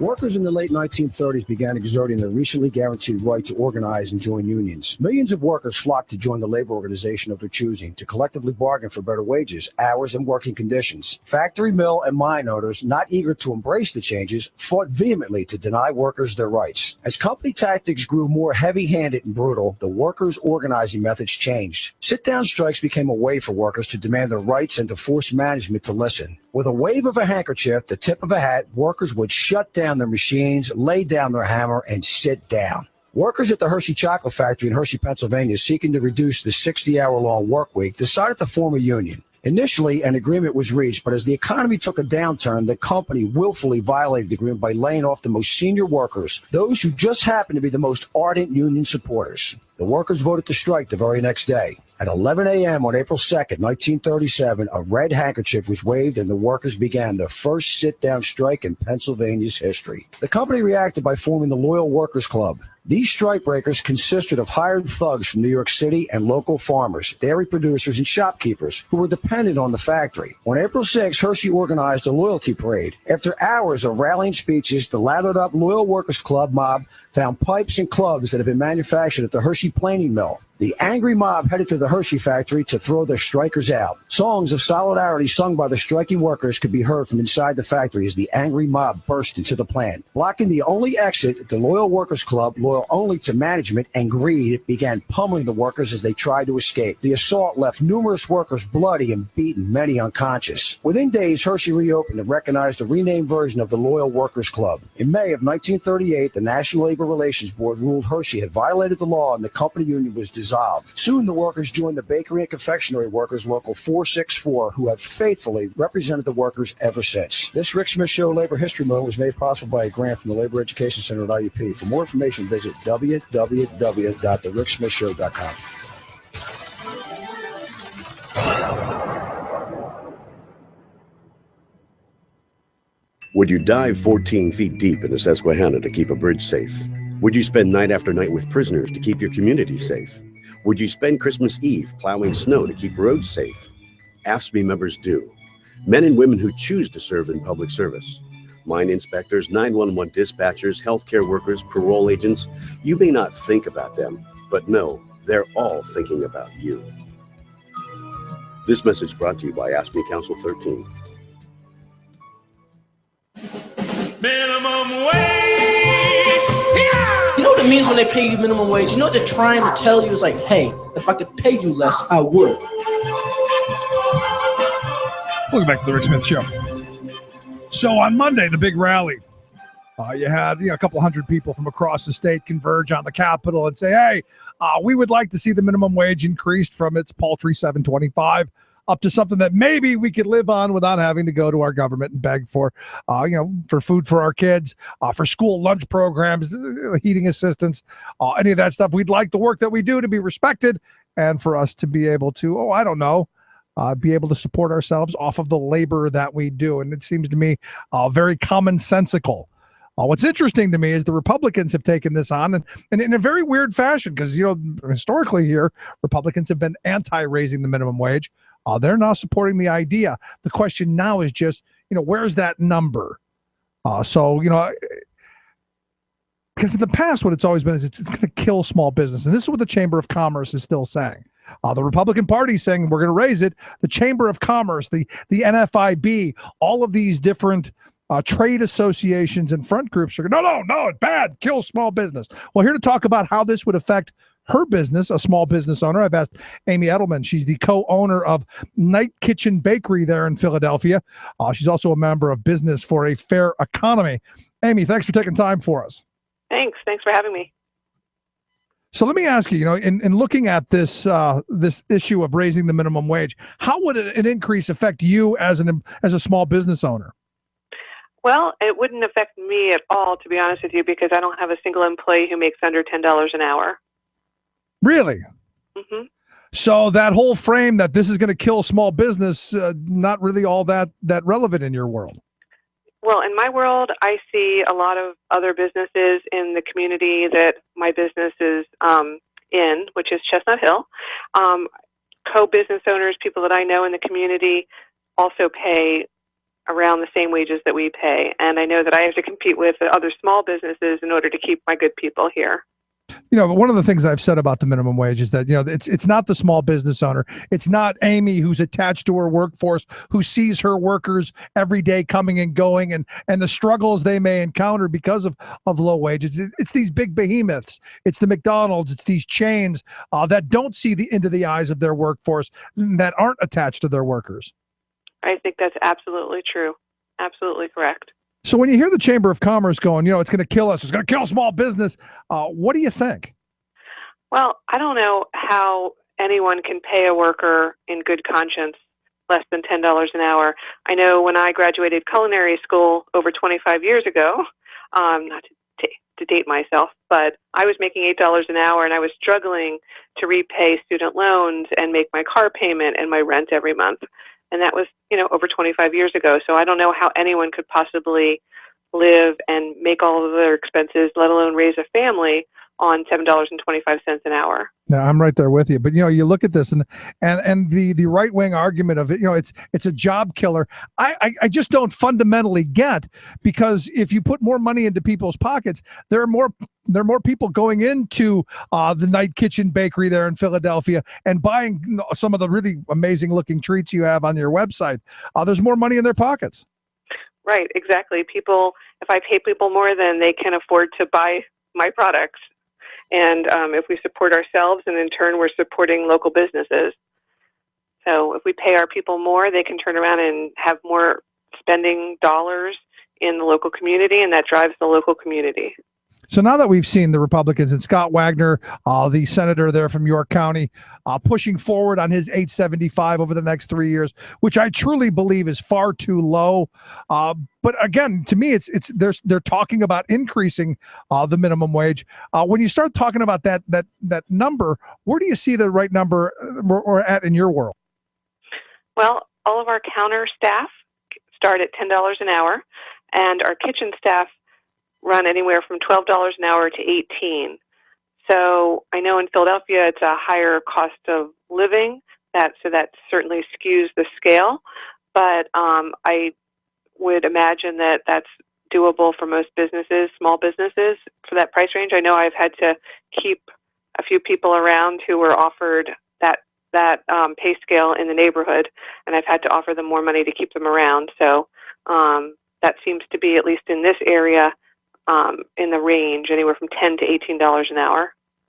So in your world, I mean, as you said, you pay your people at the minimum $10 an hour.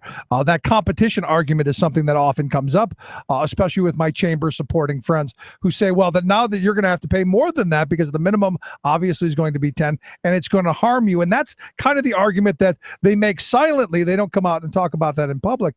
I'm curious how that would affect you. I haven't actually thought about that, to be quite honest with you, but I know that my staff, one of the reasons they like working here is they really believe in the business. They like the atmosphere, and the pay and the benefits certainly, sweeten the deal. Yeah, I mean, I like I said, I'm looking at your website right now, and I'm going, wow, if there was the Night Kitchen Bakery in my neighborhood, I think I would be a regular. But you brought up an interesting thing that I think it needs to be highlighted. The cost of living in Philadelphia is different than it is where I live in Carlisle, or where I have friends live up in Potter County or wherever. Which to me, in this push towards raising the minimum wage, should also undo the horrible thing we did the last time we raised the minimum wage, which is stripping away local control. And the last time they raised the minimum wage, they made it illegal for the city of Philadelphia to raise their minimum wage above the state number, which I think is idiotic. I think the minimum wage should be that line in the sand that says nobody falls below. But if your neck of the wood wants to jump it up a little bit, they should be allowed. I'm curious your thoughts. Well, I'm not, to be honest with you, I'm not quite the policy wonk that other people are, but I do believe that a lot of things should be done on the federal level. I think minimum wage needs to be on the federal level because it needs to be across the board. I also believe that things like paid sick leave should be done on a federal level as well. And I know that's something that has been debated in Philadelphia for years and might actually pass city council today. I believe I read something that the mayor of Philadelphia pass today. Yeah. So that's something that I would love to see, to be honest with you. I'd prefer to see that on a federal level so that, people who may want to choose a job right outside of Philadelphia city limits, which for our part of the neighborhood here in Chestnut Hill, we're really close to the suburbs. So somebody may go over to the suburbs and choose a job there based on wages or based on benefits and vice versa. So I prefer to see everything sort of streamlined across. I think from a business owner's perspective, it would make more sense that things be streamlined on a federal level. Okay. Because you've got that floor that everyone has to, this is the level on which you compete on, right? Mm-hmm. Exactly. And you don't want people who are cheating the system. You don't want people gaming the system. Everybody on the level playing field, competing on who, in your case, makes the best cupcake or cake. Which again, if you're in Philadelphia, Night Kitchen Bakery. What is it? NightKitchenBakery.com. You can go there and take a look at it. And I suggest stopping in as well. But then you're competing on a level playing field to where it's who makes the best widget, or in your case, the best cupcake. Exactly.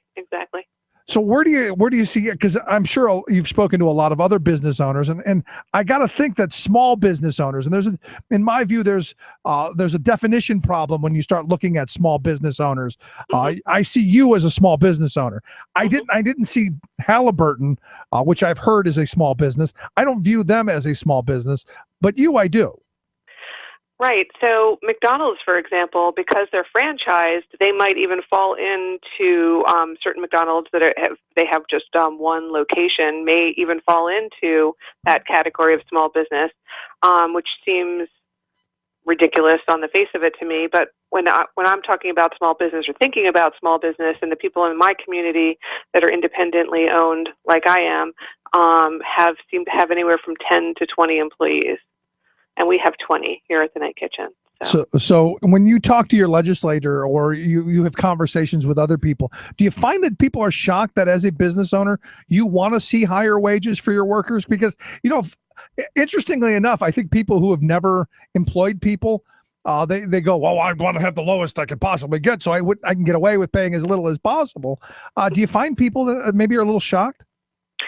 To be honest with you, the people that I speak to who come into the bakery are pretty socially conscious and tend to sort of really respect my decision to pay people more, but also sort of kind of not only do they respect me, but they sort of expect it, right? Because they know that it's almost impossible to raise a family or pay your rent and pay your health insurance in the astronomical ways that living expenses have increased over the past 10, 15, or 20 years. So, they completely support it. They respect me for making that choice. And to be honest with you, I think that they often patronize my business more because they believe in our values. That's a good thing. And then they should. I mean, people who are doing the right thing, I do believe should be rewarded and should be successful, because we want to encourage more people to follow the right path instead of the low road. And I think by taking the high road, I hope folks are cognizant of what you're doing. Well, thank you. I hope so too. Because so. I do believe that we've in this country, especially when you start looking at these bigger corporations, that they've lost touch with the local communities in which they do business in, and they've lost touch with the people that work for them, simply because of their size and really I got to think part of this pursuit of the next quarter and stock returns and all of this stuff that we've lost some sense of community.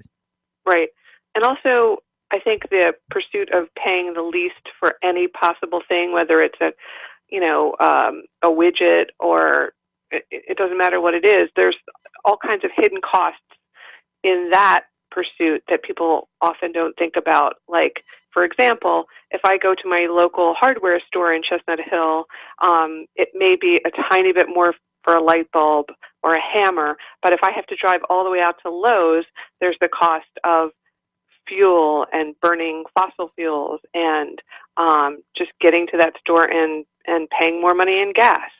And also, again, not supporting the local economy. That money is then going into a mega corporation where those profits are not going to be seen by this community at all. Yeah, I like businesses that I know the person behind the counter is the person who's attached to the business. Either they own it or they work for the person who directly owns it, and they're usually right there. To me, that's preferable. I'm not a big fan of these multinational, multi-state corporations that I'm just a number and a profit motive for. So let me ask you last line of questioning then, because I would love to see more business owners coming out and supporting this and really pushing. How can we help? How can our listeners push that message? And what advice do you give the small business owners who may be listening, who may be on the fence of, well, I don't know if I should support something like this or not?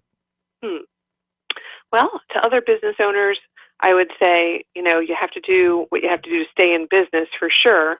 But consider, that your employees would, and the country as a whole, would be better served to have a strong middle class, and that can only happen if people are paid a decent wage. And, I also hope that people think about, trying to actually live on minimum wage. I think people get detached from the idea after many, many years of having worked in the business as a business person and maybe being successful, may have sort of become detached from that feeling that they had when they first graduated from college and had their first job, and what a struggle that may have been, and sort of try to put themselves in other people's shoes. So, Yeah, that's a good answer, and I appreciate you taking time for us. It's nice to talk to a true job creator. So thank you for. I know there's a lot of rhetoric running around about the job creators. It's nice to talk to someone who actually is doing it. So thank you. Well, thanks, Rick. Thanks for having me on. Amy, I appreciate you taking time for us. Let's take a quick break. And again, if you're in Philadelphia, you got to, or just go to the web first, nightkitchenbakery.com. We've got a link at thericksmithshow.com. Check out there, or you can also go to thericksmithshow.com and click on Amy's name. Quick break, right back. Stick around. You're listening to The Rick Smith Show. We're working people. Come to talk. But man, it's slow. The tip jar's light and the register's low. The bartender don't have much to say. The regular crowd gets thinner each day. Some are maxed out all their credit cards. Some are working 2 jobs and living in cars. Minimum wage won't pay for a roof, won't pay for a drink. If you gotta have proof, just try it yourself, Mr. CEO. See how far $5.15 an hour will go. Take a part-time job at one of your stores. I bet you can't make it here anymore.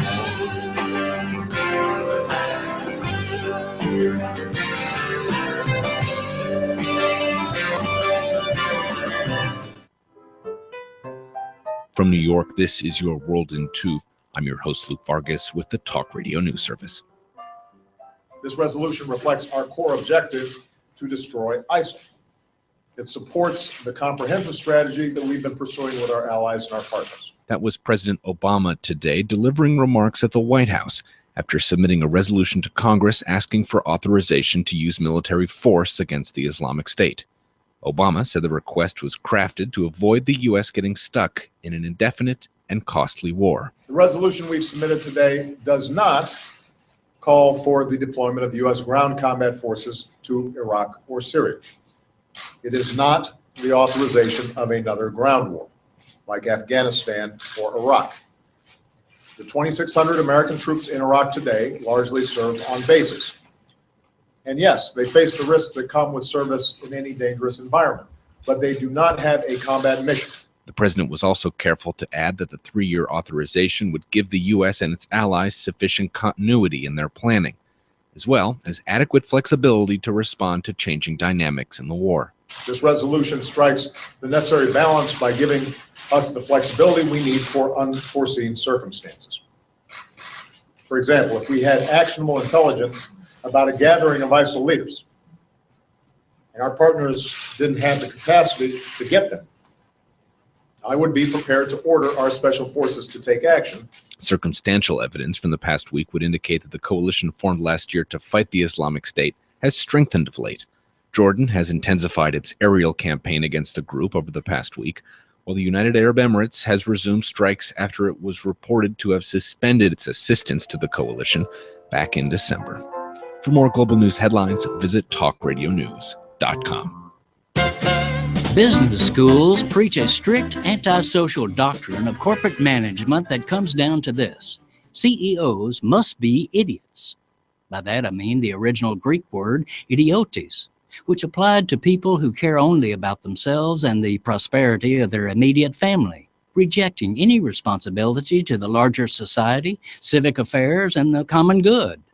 That selfish ethos is what prevails in today's corporate suites, where it's claimed that the only responsibility of executives is to maximize profits for the family, i.e. themselves and major shareholders. Idiotes are free to stiff workers, sidestep environmental rules, shaft consumers, etc. But now comes an apostate to this doctrinal idiocy. Mark Bertolini, corporate chief of Aetna, says CEOs should raise the minimum wage to a level approaching minimal fairness. Rather than calling for it, he did it, lifting Aetna's lowest wage to $16, plus improved health benefits. Bertolini even did the unthinkable by publicly revealing that these increases really are not financially painful for corporations. Total cost to Aetna will be about $26 million a year. Nothing for a giant with annual revenues of $62 billion. The only pain Bertolini might feel is loneliness when he enters the CEO club and sees other insurance chieftains turn their backs, shunning his leadership on the moral matter of shared prosperity. CEOs of Humana, Anthem, and other insurers say no to raises, sniffing that they pay, quote, competitive wages, which is just a dishonest way of saying low wages. This is Jim Hightower saying, but Aetna has just lifted our national standard for competitive wages and started an honest public conversation about the morality of those at the top jacking up their pay while holding down everyone else. Hightower's commentary is brought to you by the Hightower Lowdown. From Wall Street to Washington, this monthly newsletter reveals who's doing what to whom and why. Check it out, hightowerlowdown.org. Do you advocate getting rid of the minimum wage? Would that create more jobs? Absolutely, and it would help the poor, the people who need a job. The minimum wage is a mandate. We're against mandates, so why should we have it? No, it would be very beneficial. Everything's raising, but the wages. Everything's raising, but the wages. Gasoline, groceries, and our hated. Everything's raising, but the wages. The interesting thing, and honestly, Scott Wagner has now taken over the Republican Party in the state, like it or not. And I'm sure the Republicans are not thrilled. That's why this minimum wage thing is going to be an interesting fight to watch, because historically Republicans have been under the control of the Chamber of Commerce and the NFIB and the restaurant, the NRA, the National Restaurant Association, and other these large, well-funded trade associations that promote low wages and subsidized workforces. They're out there saying, no, it's going to kill jobs. This is where the chasm in the Republican Party is, because you've got the Ron Pauls of the world and that, the corporate ilk saying, no, can't have it. It's bad. It's bad. And then you've got the Scott Wagner side saying, yeah, we need to get rid of it as a political issue and let's get away as cheaply as possible. And, $8.75 over the next 3 years, I got to be honest, 50 cents an hour over the next 3 years is pathetic. It's paltry. It's not going to help. And they know that. It's going to affect almost pretty close to no one. They're talking, I think, 300,000 people, I think was the number that I saw. It's not going to be the million that it would have been if you raise it up higher. And it doesn't give that bump high enough into the middle either. Which is why I think, having these conversations is so important. And also supporting people like Amy. If you're in Philadelphia, the Night Kitchen Bakery, next time I'm there, I'm going to go out of my way to stop there. nightkitchenbakery.com.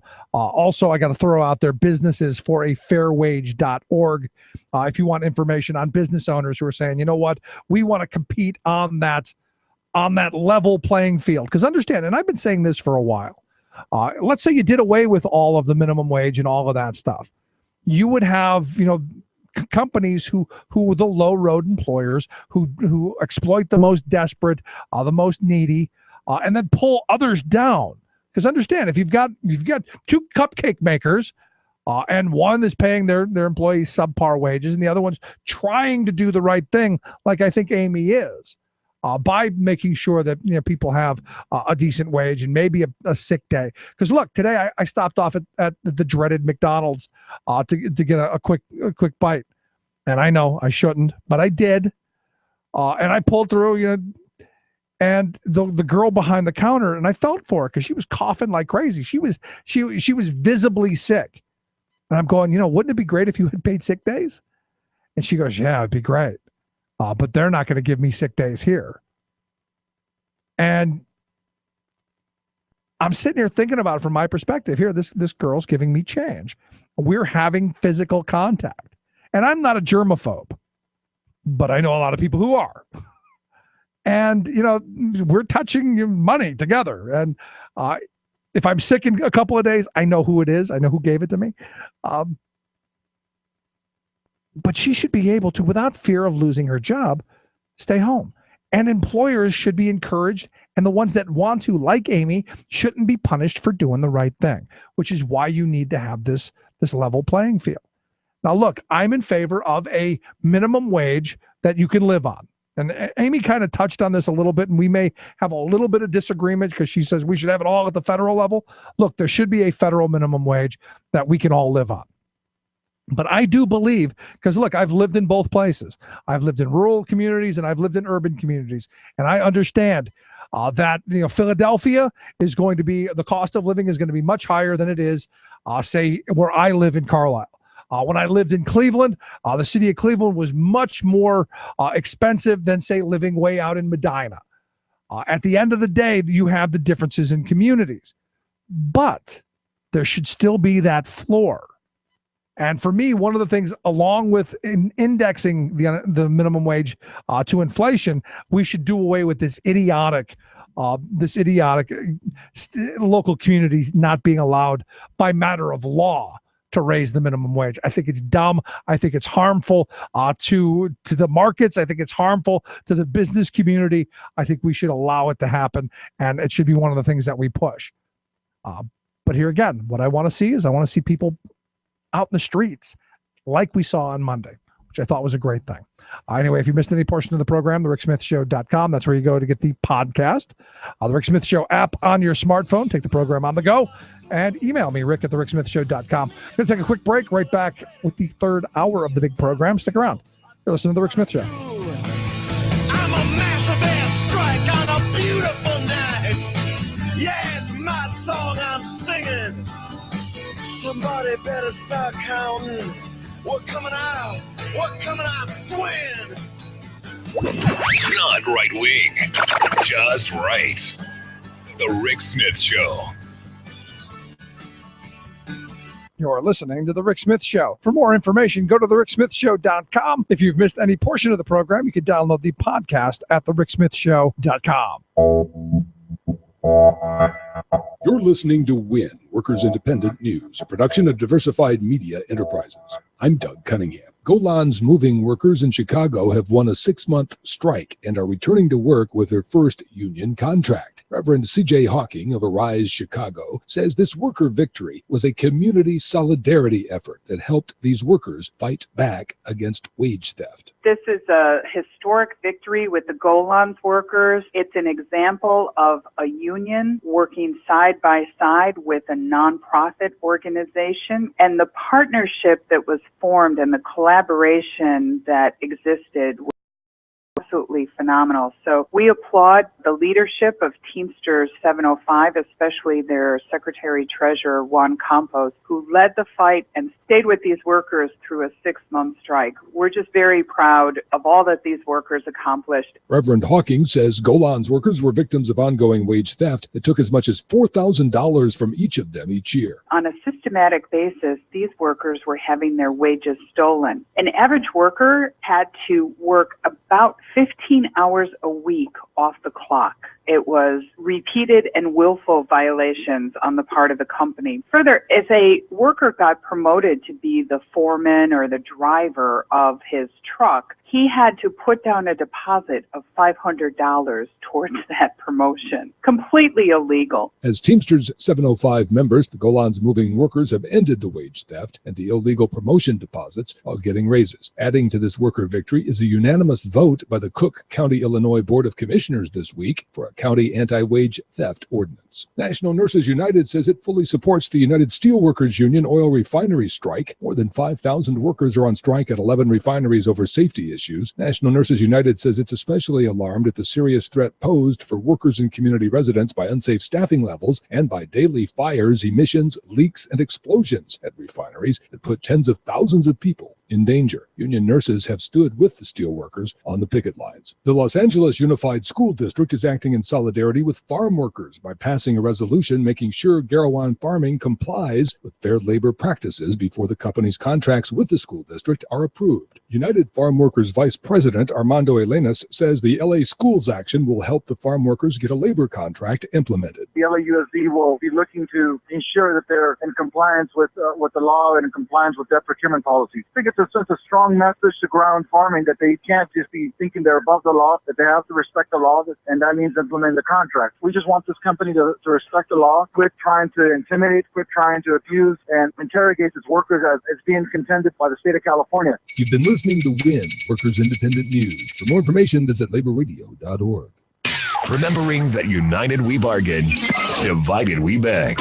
Rick Smith. We need to stand united, for undivided we shall never fall. Remember all, we need to trust in and then forever call on our brothers and our sisters. And are you and I are win. You and I both know that we can rely on it. The time is prime, planets aligning, no mistaking. For union resurrection, the anger has awakened. The sleeping giant, come on, yeah, we can do it. We need to revive, re-amp, and re-up the labor movement. Welcome back to The Rick Smith Show.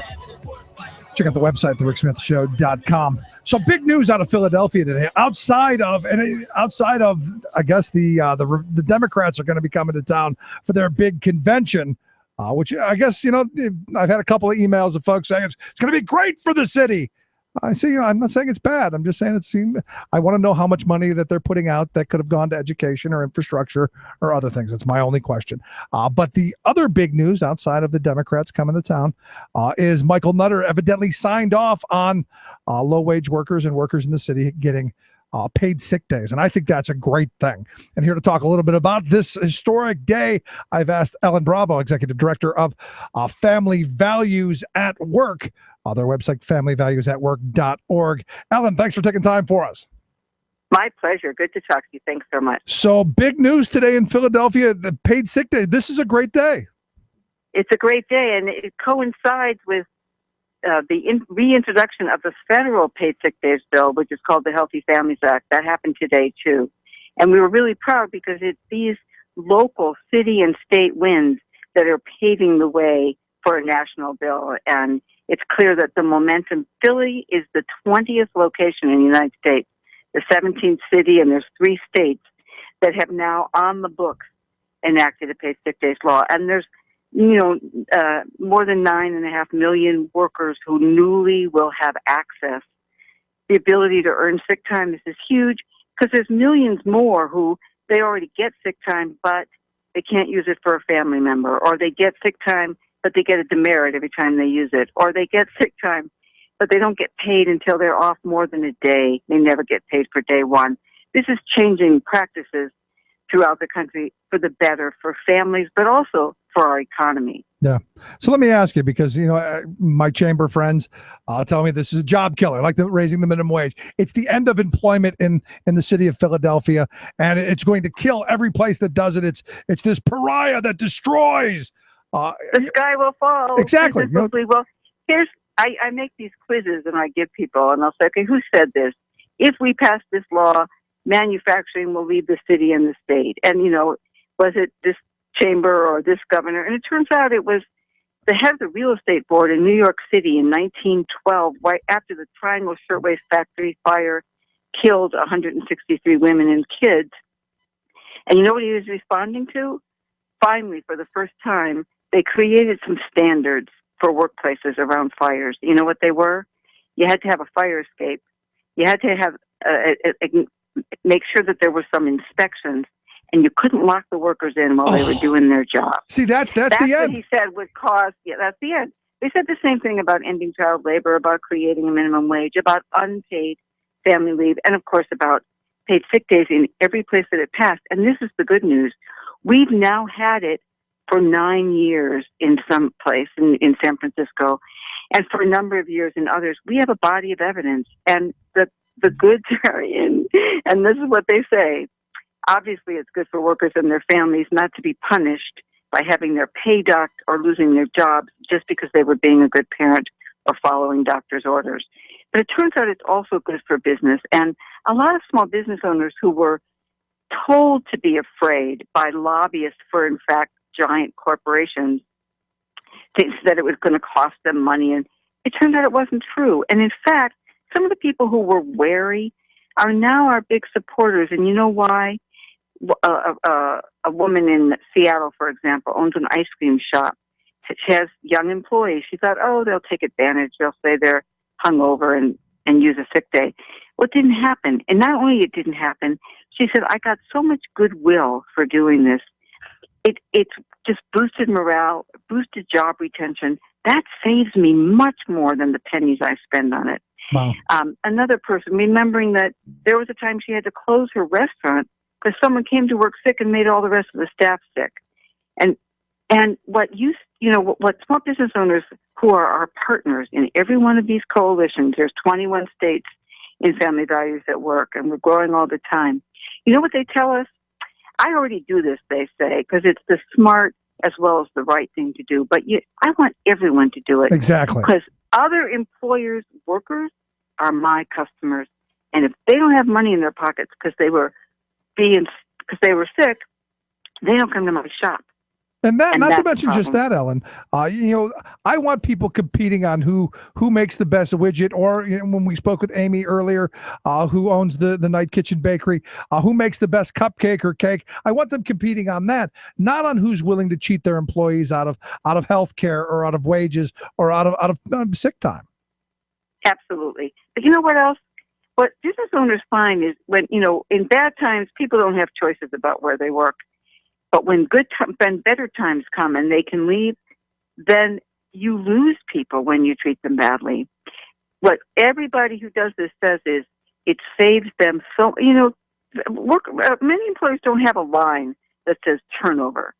They have hiring, they have personnel, they have advertising. All those costs add up. Right. Turnover is one of the biggest expenses, and paid sick days is a way to help cut it down. And we have the evidence on this. I mean, this is something, as you pointed out, that has been going on for a while. In fact, San Francisco was the first city back in 2006, followed up by Washington in 2008.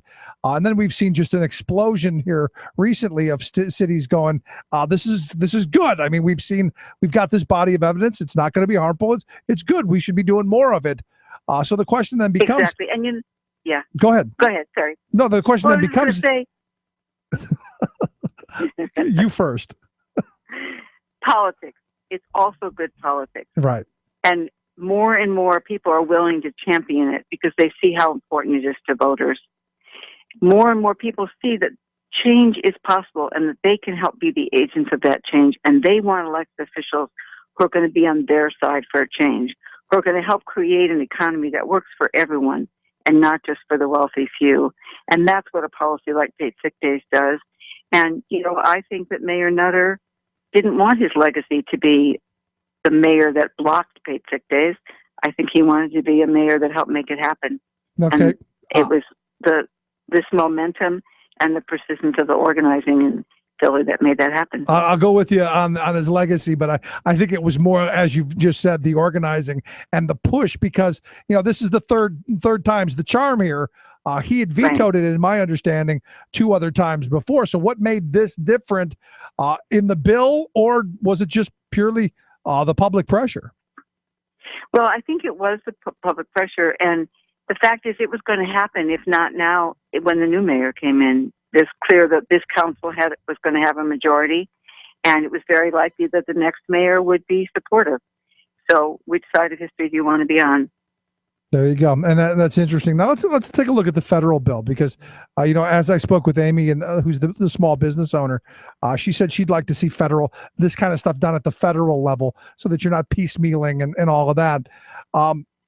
Where are we with this on the federal level? And given the makeup of Congress, is there a snowball's chance, and aware of it, ever seeing the light of day at the president's Oval Office desk? This is what there is a snowball's chance of. There's going to be more and more sponsors. Support is going to grow.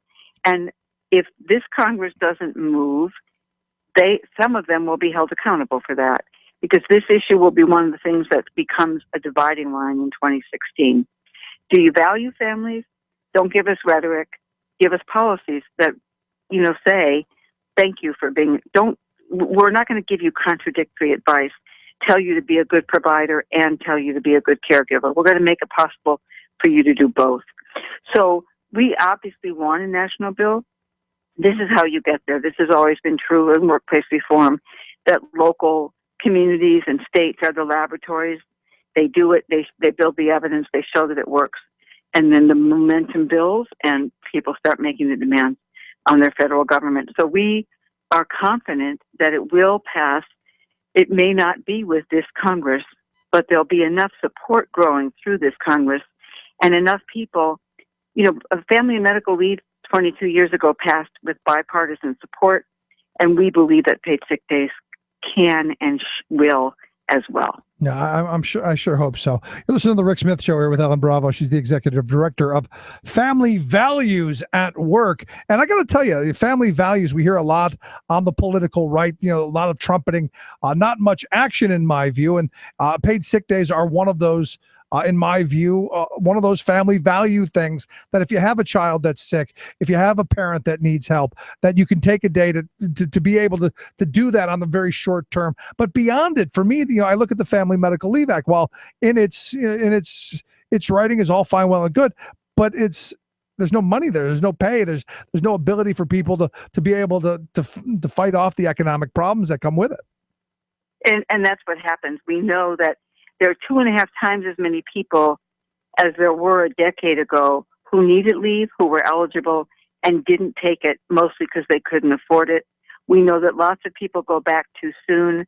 1 in 10 women in this country who are in the workforce go back to work after giving a baby before 4 weeks. Jeez. It's unimaginable. How do you find daycare at 3 weeks? How do you get get yourself up? And to think of how many men go back after a day or two. They may not have given birth, but they're sure not sleeping. And they need time to bond with that baby too. Yep. And one of the things about both paid sick days and paid family leave is we know there are a lot more men who want to be good fathers and sons and husbands, and who would be if they didn't get punished for it at work. Yeah. And this policy is going to change that. That's why I'm glad I've always had a union job, and I'm glad that the Family Medical Leave Act was there, because with each of our 3 children, I was able to stay home 7 and 8 weeks each with them for just that, to help mom. That's fabulous. To help mom come home, but also to be there to bond. Those are 7 weeks you don't get back. They're only That's that exactly size right. once, and That's right. And I'm grateful. But to be honest, it was because, we saved diligently to be able to afford that time that most families, unfortunately and sadly, can't take. And that's why I think there needs to be some kind of paid component as well, be it through unemployment, be it through a special setup, but there has to be something. Just my thought. And there will be. And I urge all your listeners to go to our Facebook page and sign up on our website, and we'll plug you in and make sure that you can be involved, because your voice really matters. And the more that elected officials hear from people and say, this is what it means to me. Family values shouldn't end at the workplace door. We need to change these policies. We need to modernize our workforce, our workplace to match our workforce. There you go. And, let's be real. Absolutely. I used to believe that, this is, and I still do. I believe this should be the work of workers organizing and collective bargaining. But sadly, with the assault on collective bargaining and workers' rights, we need to make sure people get paid sick days and get the things that they need. And I suggest you take a look at the website, familyvaluesatwork.org. You can get there by going to thericksmithshow.com, clicking on Ellen Bravo's name, take you right there. Last question I've got for you, Ellen, and it's the marching order. I know, go to the Facebook page, sign up at the website. What else can we do to help to push this along? So I was glad you mentioned collective bargaining. I just want to point out that where we've passed public policies, people are able to bargain above them. Let's remember that these are minimum standards. Really, they're minimal compared to what we need and what the rest of the world has. And collective bargaining helps us get closer to that, what we really need. So what people can do, one thing is it really helps to share your own experience, positive or negative. What it meant for you to have those 7 weeks. Why all dads should have that. We need to put faces to those realities and share them. And, our website is a place that people can do that. And I'm sure there are many others as well, and within your locals. And then those of you who are in unions, make sure that your locals are involved and that members can have good activities, that they can get engaged and feel like they're making a difference. And let your vote count. Make sure that you ask candidates, where do you stand on these issues? And if you don't stand with us, why on earth are you asking for my vote? Yeah, and then The more that they hear that, the more that they'll change it. And then we can go to the ballot box and throw the bums out. Just another thought. Ellen, I appreciate you taking time for us. Thanks so much. My pleasure. Thank you so much for what you're doing. Take good care. All right, Ellen Bravo, Executive Director, Family Values at Work. Is the name of the organization. Familyvaluesatwork.org. You can get there from thericksmithshow.com. Just click on Ellen's name. Quick break, right back. Stick around. You're listening to The Rick Smith Show. We're in a fight to bring the middle class back, and we ain't even planning on losing in this mighty war. The working class is under attack. Get up, fight on.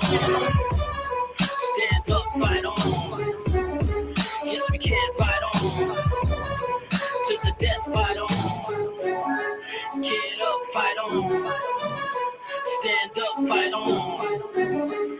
Yes, we can fight on. You're listening to The Rick Smith Show. I'm Rick Smith, and this is Labor History in 2. On this day in labor history, the year was 1880. Labor leader John L. Lewis was born in a company mining town outside of Lucas, Iowa. His father was a Welsh coal miner, and young Lewis followed in his footsteps, entering the Big Hill mine in Lucas at the age of 17. He became a union leader and served as the president of the United Mine Workers of America from 1920 to 1960. Under his leadership, the United Mine Workers became one of the leading unions in the nation. Lewis was an aggressive fighter and strike leader who gained higher wages for his membership while steamrolling his opponents. A thunderous speaker, Time magazine once referred to him as the Lion of the labor movement. In 1935, Lewis and 8 other leaders formed the Committee for Industrial Relations within the American Federation of Labor. Lewis believed it was essential to the future of the labor movement to organize steelworkers. This put the committee at odds with the craft union-dominated AFL. The disagreement eventually led to the CIO splitting from the AFL. The CIO helped establish the United Steelworkers of America and helped organize millions of other industrial workers in the 1930s. Lewis played a major role in helping President Franklin Delano Roosevelt win a landslide re-election in 1936. During World War II, most unions took a no-strike pledge. Lewis was never one to let public opinion get in the way of what he thought was right. He led several strikes during the war, causing public outrage. In 1964, President Lyndon Johnson awarded Lewis the Presidential Medal of Freedom. John L. Lewis is most often remembered for the quote, "The workers of the nation were tired of waiting for the corporate industry to right their economic wrongs, to alleviate their social agony, and to grant them their political rights. Despairing of fair treatment, they resolved to do something for themselves." Labor History in 2 brought to you by the Illinois Labor History Society and The Rick Smith Show. Tales of American Political History with Clinton Porter Hackney. We've been talking about the story of a veterans group in a California prison and a supporting visitor that was special.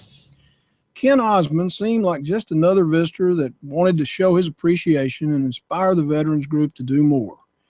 The 70-year-old Osmond had been born in Glendale, California. In 1969, with a new house and a new wife, he was out of work until he signed up with the LAPD, and he had kept up with the criminal justice system. A few members of the prison group, known as VETS, Veterans Embracing Truth, knew what would be special about this. You see, every morning in their TV room, the prisoners' favorite show was Leave It to Beaver. And what the VETS leader knew was that Osmond had played the role of Wally Cleaver's best friend, Eddie Haskell. Join us again for Eddie Haskell's portrayer. This is Clinton Porter Hackney at cphackney.com. Chances are, when you took a shower this morning, an AFSCME member made sure that water was clean. When you drove to work, an AFSCME member maintained the road. When you rode an elevator, an AFSCME member inspected it. I'm David Philman, Executive Director of AFSCME Council 13, the American Federation of State, County, and Municipal Employees. AFSCME members enforce regulations, keep prisoners behind bars, take care of patients, protect the environment, and more.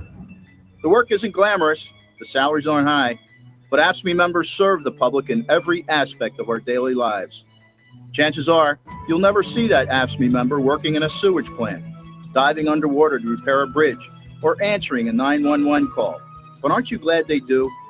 For more information, visit AFSCME13.org. We are AFSCME. We make Pennsylvania happen!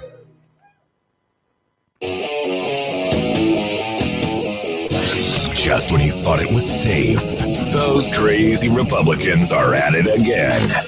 It's time for the Rick Smith Show's Conservative Alerts. It's the yoga pants. Yoga pants.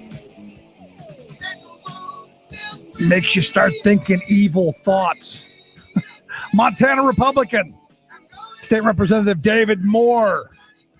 He has put out a piece of legislation that would ban yoga pants. It's bad because it makes him think funny things.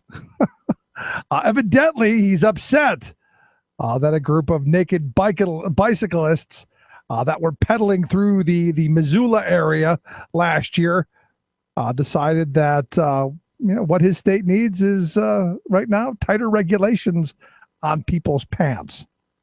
So he hath proposed House Bill 365 that would not just outlaw nudity, but any device, costume, or covering that gives the appearance of or simulates the genitals, pubic hair, anus region, or pubic hair region, according to the Billings Gazette.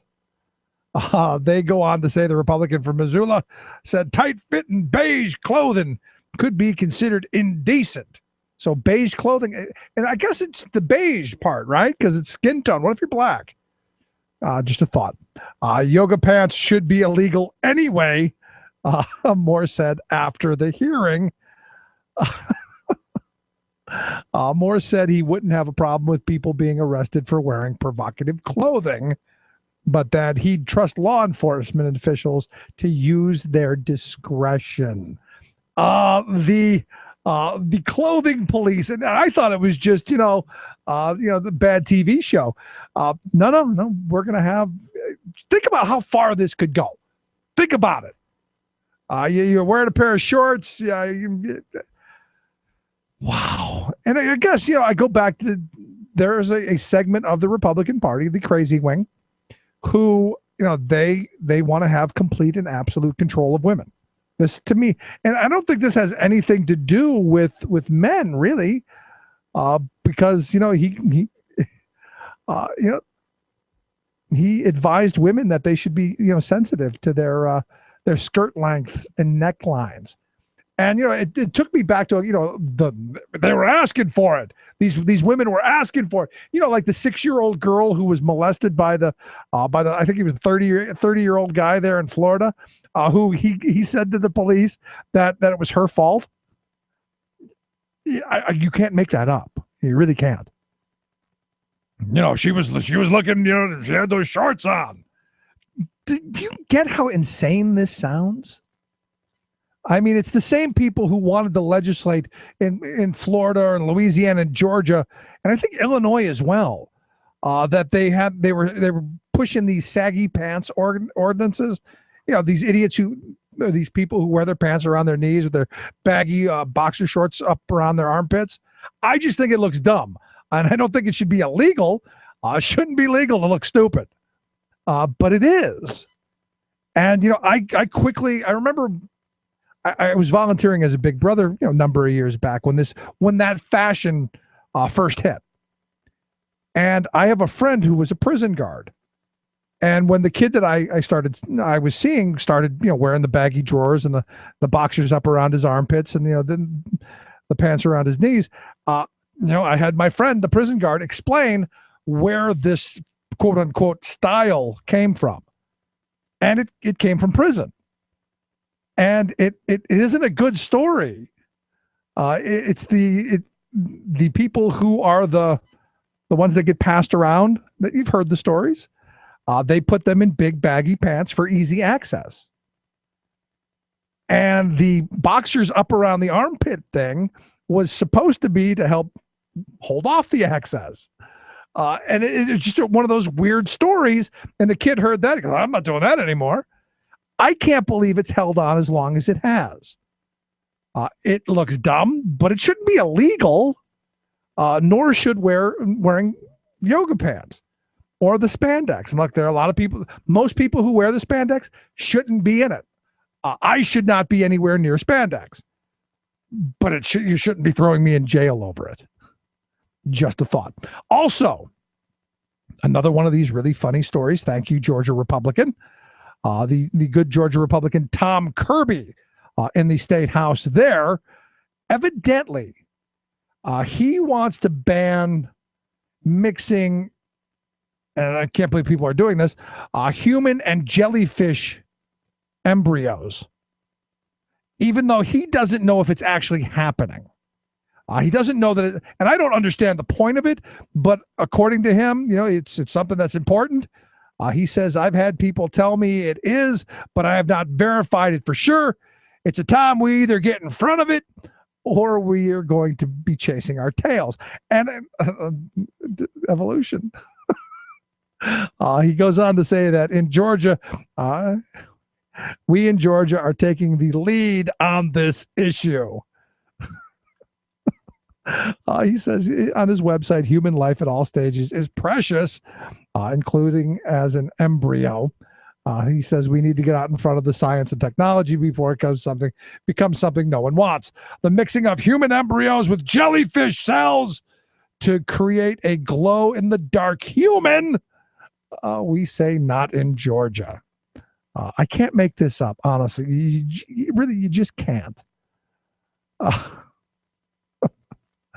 Now, evidently, and this is where this thing gets weird, to finish up his statement, this bill is to protect the human life while maintaining good, valid research that does not destroy life.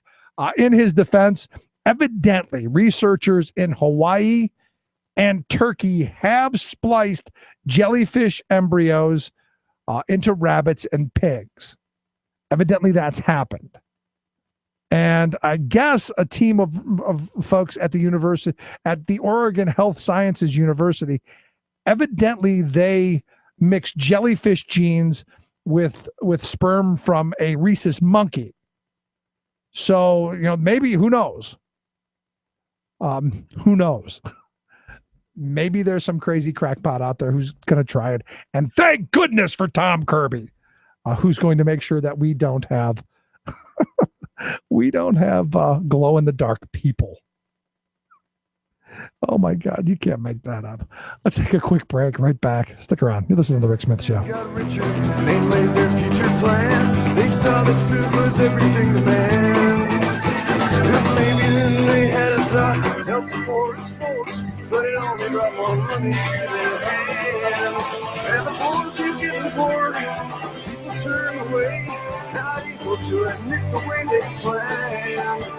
It's taking all the soul away from everything they grew. They can't handle it on which to stand. Uncovering the con and conservatism. Rick Smith. National interest will be served only if this project does not significantly exacerbate the problem of carbon pollution. The EPA just gave Obama a reason to reject the Keystone XL pipeline. New rule, feds must take future sea level rise into account. Extreme weather whiplash from record snow in Boston to record drought in San Francisco. Plus, it's one reason why I don't think they can avoid this question in a way that they have in previous campaigns. Majority of Americans, including Republicans, now want action on global warming. All of that action and more straight ahead from BradBlog.com. I'm Brad Friedman. And I'm Desi Doyen. Stand by for 6 minutes of independent green news, politics, analysis, and snarky comment. When you get the AFL-CIO against you, when you get the Teamsters against you because you're taking extreme positions on pipelines that actually make the environment safer, that's denying science. Wait a minute. Is that Joe Scarborough? Yep. Did he just say opposition to the Keystone XL pipeline was extreme? Yep. Did he say it's better for the environment? Yeah. And then he said those who oppose it are denying science. That's right. And that was on MSNBC. Yeah. The supposedly liberal news network. Right. Right. This is your Green News Report.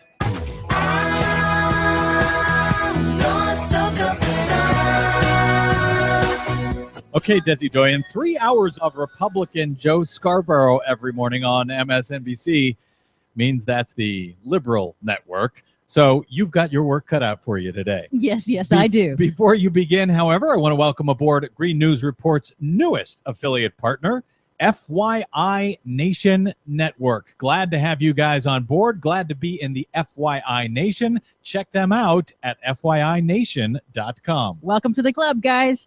Okay, Desi, with all of that out of the way, what do you have for us today? Big news in the Keystone XL pipeline fight. This was President Obama back in June 2013. National interest will be served only if this project does not significantly exacerbate the problem of carbon pollution. The Environmental Protection Agency just gave Obama that reason to reject the controversial project, saying on Tuesday that the pipeline from Canada, quote, represents a significant increase in greenhouse gas emissions. Why is it suddenly now significant? The EPA says that the current crash in oil prices means that building the proposed pipeline will be vital for Canadian tar sands developers, and that will increase production, and that will increase emissions more than what would otherwise occur if the pipeline weren't built. So the prices are low, therefore Canada has to pump out more tar sands, therefore it's going to significantly exacerbate the problem of global warming. That's right. Rail transport for the developers becomes uneconomical at these low oil prices. So now they really need this pipeline more than ever, and yet it can cause more damage than ever, according to the EPA. That's right. Don't tell Joe Scarborough. It's not the end of the process yet. The president still has to make his final determination, but this is a significant development.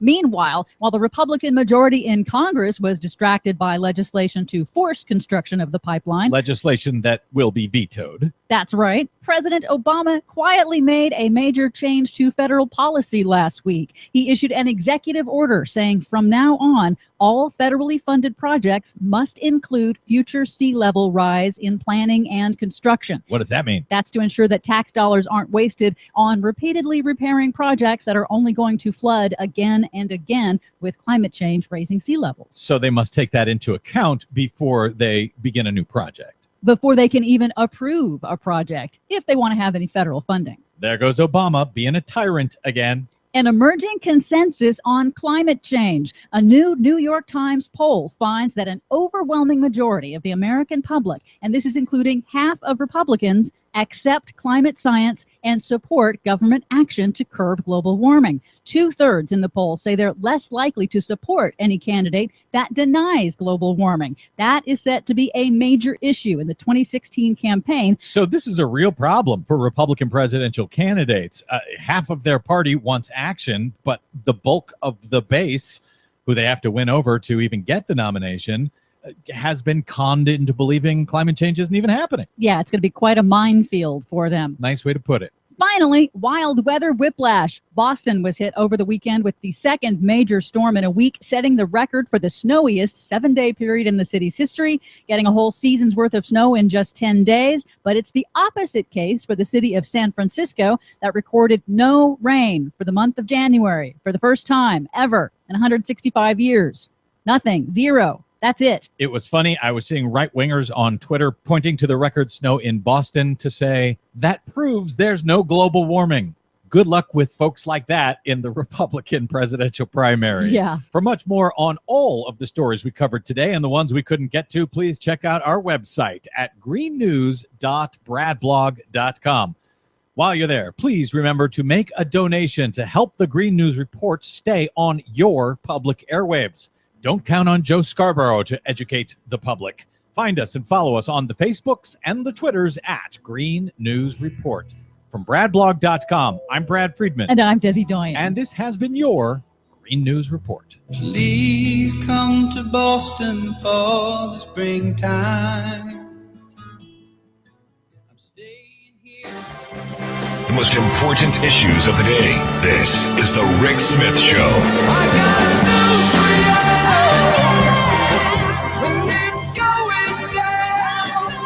I gotta tell you, I am so looking forward. I am so looking forward to the Republican push for president. I'm so looking forward to New Hampshire.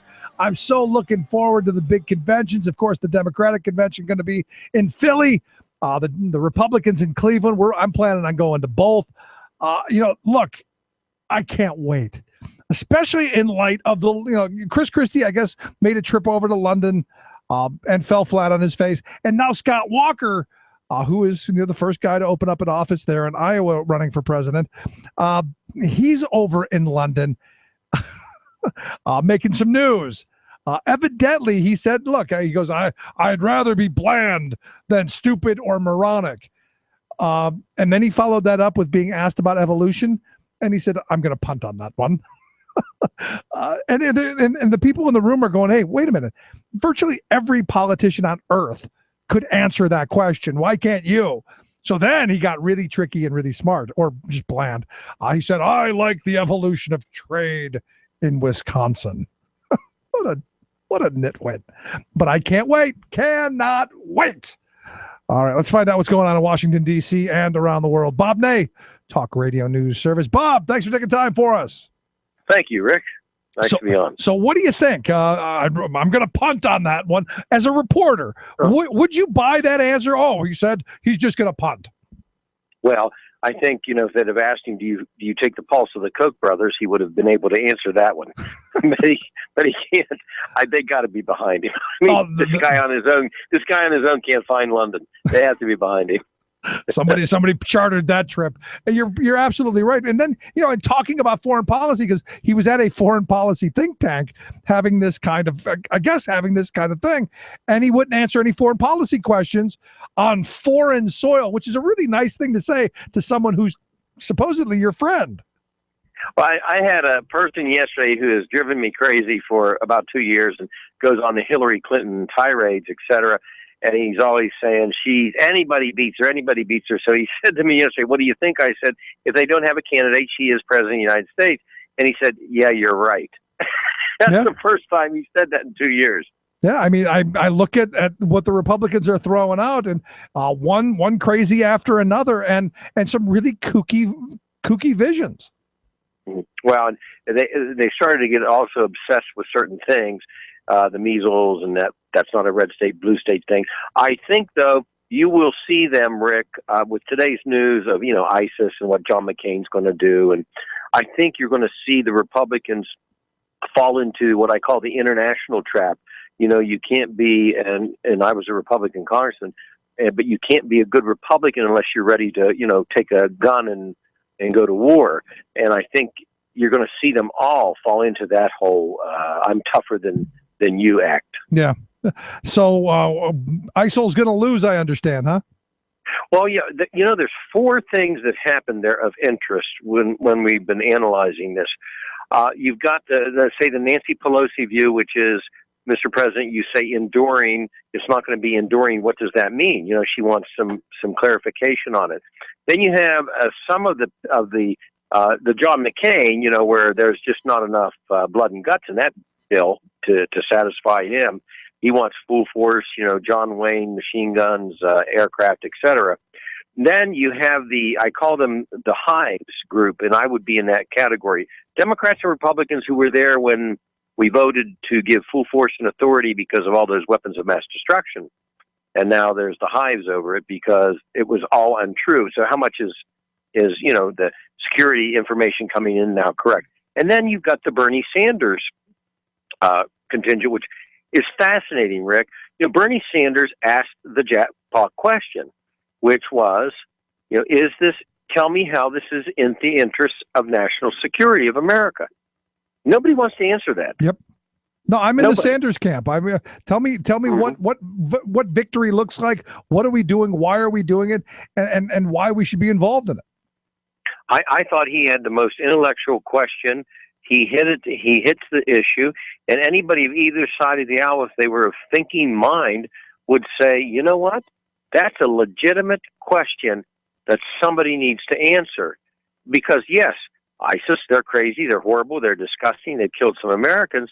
But also, what about a regional situation of what the region does with this over there? Now, Luke Vargas of Talk Radio News, as you know, Rick, did put out a report. The Security Council has went unanimous, all 15, to go after the source of the income, the $1 million a day they're making on black market oil. By time. Yeah, really. It's what I thought myself. How long does it take? And that's the thing that gets me. I mean, there are things we could be doing without here. Let's start blowing things up. And then, because I think that's one of those recruiting tools going, look, they're blowing us up. And I've said this before. Look, if someone dropped a bomb on my house and killed my kid, to my dying day, to the last breath I take, I'm coming after you. Sure. Absolutely.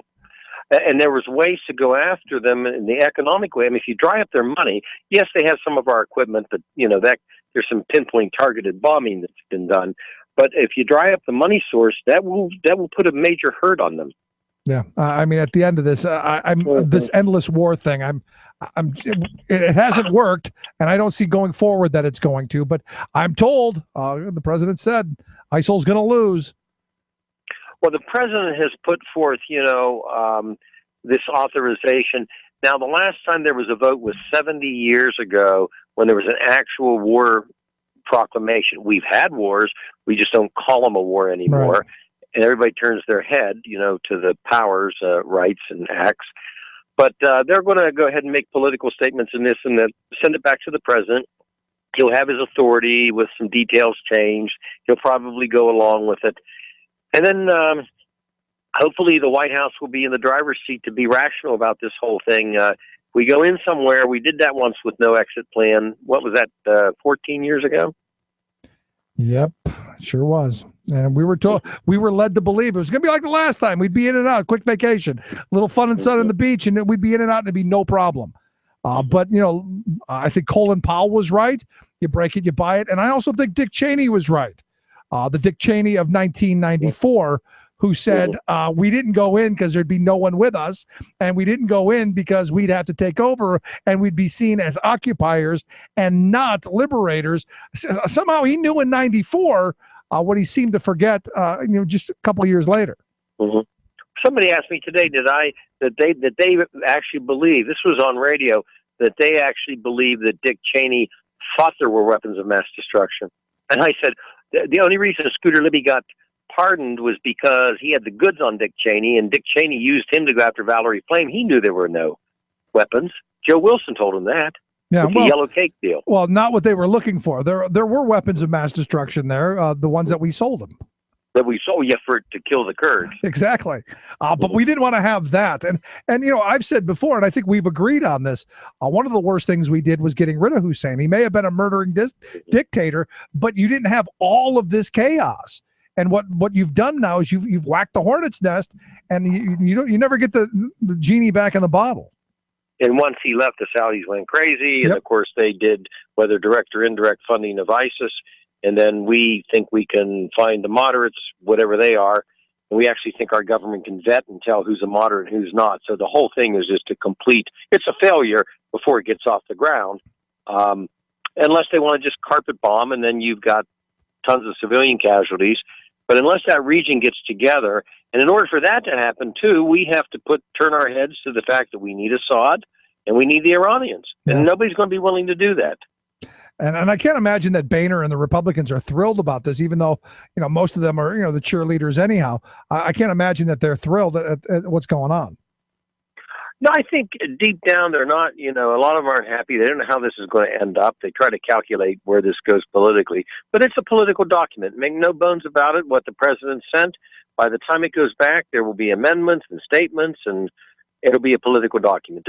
The president, in a way, you can't, not for what he said in the document, but you can't slide him for doing this because, they're just going to be all over him anyway. He might as well say, well, where are you at on this? Right. Because what's happened, and sadly, is no matter what he puts out, it seems like the Republicans automatically, viscerally just no. And you go from there. Well, yes, but look what Speaker Boehner said today, though, Rick. He said he's tired of the Democrats being the no party. Yeah. They're a no on Homeland Security in the Senate. Of course, Mitch McConnell, his Republican buddy's a no, too. But they're the no party. Yeah, no, and at the end of it, that's the sad part of all this. So let's move along. I understand yesterday the House passed the Keystone XL pipeline. I think it was 270 to 152. Will this be another presidential veto, you think?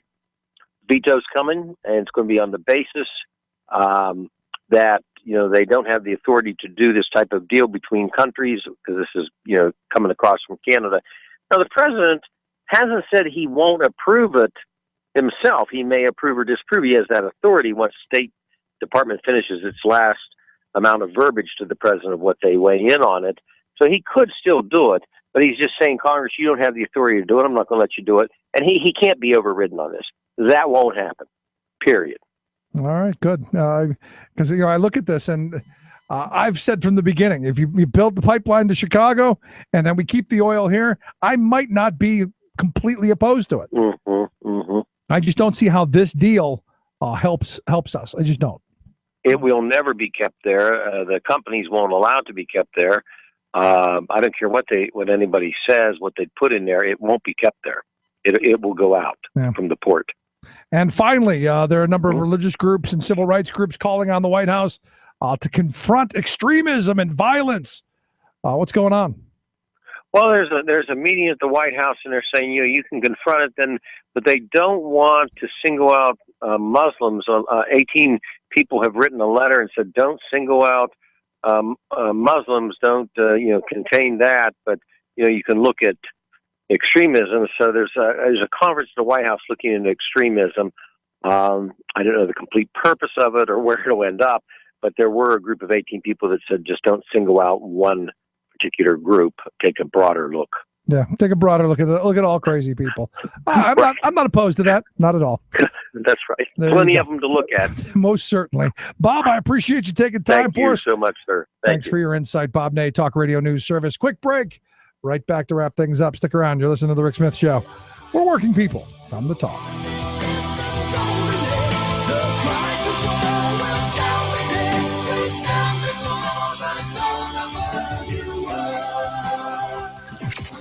Radio of, for, and by we the working people. The Rick Smith Show. From New York, this is your World in Two. I'm your host, Luke Vargas, with the Talk Radio News Service. This resolution reflects our core objective to destroy ISIL. It supports the comprehensive strategy that we've been pursuing with our allies and our partners. That was President Obama today delivering remarks at the White House after submitting a resolution to Congress asking for authorization to use military force against the Islamic State. Obama said the request was crafted to avoid the U.S. getting stuck in an indefinite and costly war. The resolution we've submitted today does not call for the deployment of U.S. ground combat forces to Iraq or Syria. It is not the authorization of another ground war, like Afghanistan or Iraq. The 2,600 American troops in Iraq today largely serve on bases. And yes, they face the risks that come with service in any dangerous environment, but they do not have a combat mission. The president was also careful to add that the 3-year authorization would give the U.S. and its allies sufficient continuity in their planning, as well as adequate flexibility to respond to changing dynamics in the war. This resolution strikes the necessary balance by giving us the flexibility we need for unforeseen circumstances. For example, if we had actionable intelligence about a gathering of ISIL leaders and our partners didn't have the capacity to get them, I would be prepared to order our special forces to take action. Circumstantial evidence from the past week would indicate that the coalition formed last year to fight the Islamic State has strengthened of late. Jordan has intensified its aerial campaign against the group over the past week, while the United Arab Emirates has resumed strikes after it was reported to have suspended its assistance to the coalition back in December. For more global news headlines, visit talkradionews.com. Our nation enters this conflict reluctantly, yet our purpose is sure. The people of the United States and our friends and allies will not live at the mercy of an outlaw regime that threatens the peace with weapons of mass murder. We will meet that threat now with our Army, Air Force, Navy, Coast Guard, and Marines, so that we do not have to meet it later with armies of firefighters and police and doctors on the streets of our cities. Now that conflict has come, the only way to limit its duration is to apply decisive force.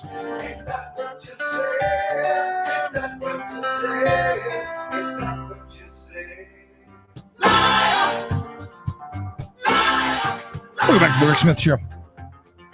I remember that that speech, and I remember that whole time period where we were basically being feared in every direction.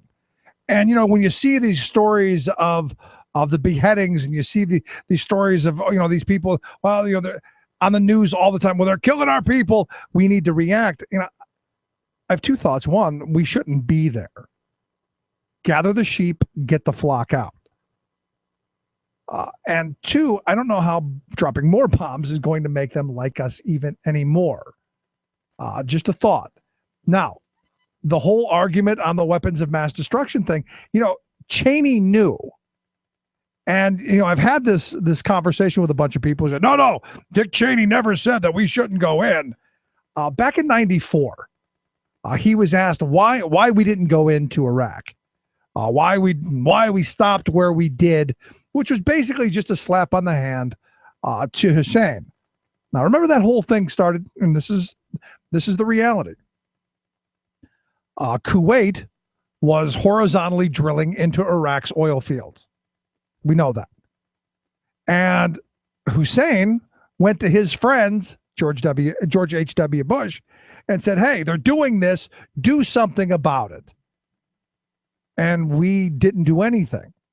And as the story goes, we sent one of our top diplomats to try and hash this out. And it was a woman named April Glaspie, who was the top diplomat in that region. And she went, she sat down with Saddam and said, and her words were, we take no position in Arab nation border disputes. Which to me sounds like, you got a problem? Deal with it. Because we didn't seem to have a problem with them bombing and fighting in Iran. So to me, that sends the signal, the green light, go ahead. He did. Immediately, George H.W. Bush says, we're going to go get him and smack him on his little you-know-what. And we did. Went in, real quick, and everyone goes, oh, yeah, we had the big parades, and everything was wonderful. And people kept asking, why didn't we take him out? Why didn't we go in and get rid of him and liberate those people? Because back in 1992, 93, we understood, 1991, 92, we understood that you need this idiot. You need this dictator, this brutal dictator to keep this region somewhat under control. Because if you take him out, a secular leader, if you take him out, you basically have a theocracy. You have the insane part of Islam take over, which is what we've seen. And, I've had a number of people say, well, Dick Cheney didn't. Here's Dick Cheney in 1994. Do you think that U.S. or UN forces should have moved into Baghdad? No. Why not? Because if we'd gone to Baghdad, we would have been all alone. There wouldn't have been anybody else with us. It would have been a U.S. occupation of Iraq. None of the Arab forces that were willing to fight with us in Kuwait were willing to invade Iraq. Once you got to Iraq and took it over and took down Saddam Hussein's government, then what are you going to put in its place? That's a very volatile part of the world, and if you take down the central government in Iraq, you can easily end up seeing pieces of Iraq fly off. Part of it the Syrians would like to have to the west. Part of eastern Iraq, the Iranians would like to claim, fought over for 8 years. In the north, you've got the Kurds. And if the Kurds spin loose and join with the Kurds in Turkey, then you threaten the territorial integrity of Turkey. It's a quagmire if you go that far and try to take over Iraq. The other thing was casualties. Everyone was impressed with the fact that we were able to do our job with as few casualties as we had. But for the 146 Americans killed in action and for their families, it wasn't a cheap war. And the question for the president, in terms of whether or not we went on to Baghdad and took additional casualties in an effort to get Saddam Hussein, was how many additional dead Americans is Saddam worth? And our judgment was not very many, and I think we got it right. Got it right back in 1994. You fast forward again. Remember, Iraq had nothing to do with 9/11, although they tried to tie him to it. Cheney's rhetoric changed completely. Iraq, has all these weapons of mass destruction. Iraq sits on top of 10% of the world's oil reserves. Very significant reserves, second only to Saudi Arabia. Yeah, well, we knew that. Many of us are convinced that Saddam Hussein will acquire nuclear weapons fairly soon. Uh-huh. And where are they? No doubt that Saddam Hussein now has weapons of mass destruction. There is no doubt that he is amassing them to use against our friends, against our allies, and against us. And we know that is patently false. Which is why they outed a CIA agent, which is why they outed Valerie Plame, which is why they basically ruined the career of career diplomat Joe Wilson. And the question that I keep asking about this time, and no one's ever been able, I don't think anyone's ever going to be able to answer it, is how many CIA operatives did we lose? How many people were killed because we outed this CIA this Valerie Plame, who was running a front corporation for finding out tracking where these weapons of mass destruction may be going through black markets. That was her job. They outed that and basically left all those people in the field with no cover. That's what our government did. And it's infuriating, it's angering, and it frustrates me when you keep hearing people say that, well, we knew there were weapons, and we know where they were, like Rumsfeld. I love the Rummy quote. We know where they are. They're northeast, south, and west of Tikrit and Baghdad, and they're all over there. We didn't seem to find any, did we? And the answer is no.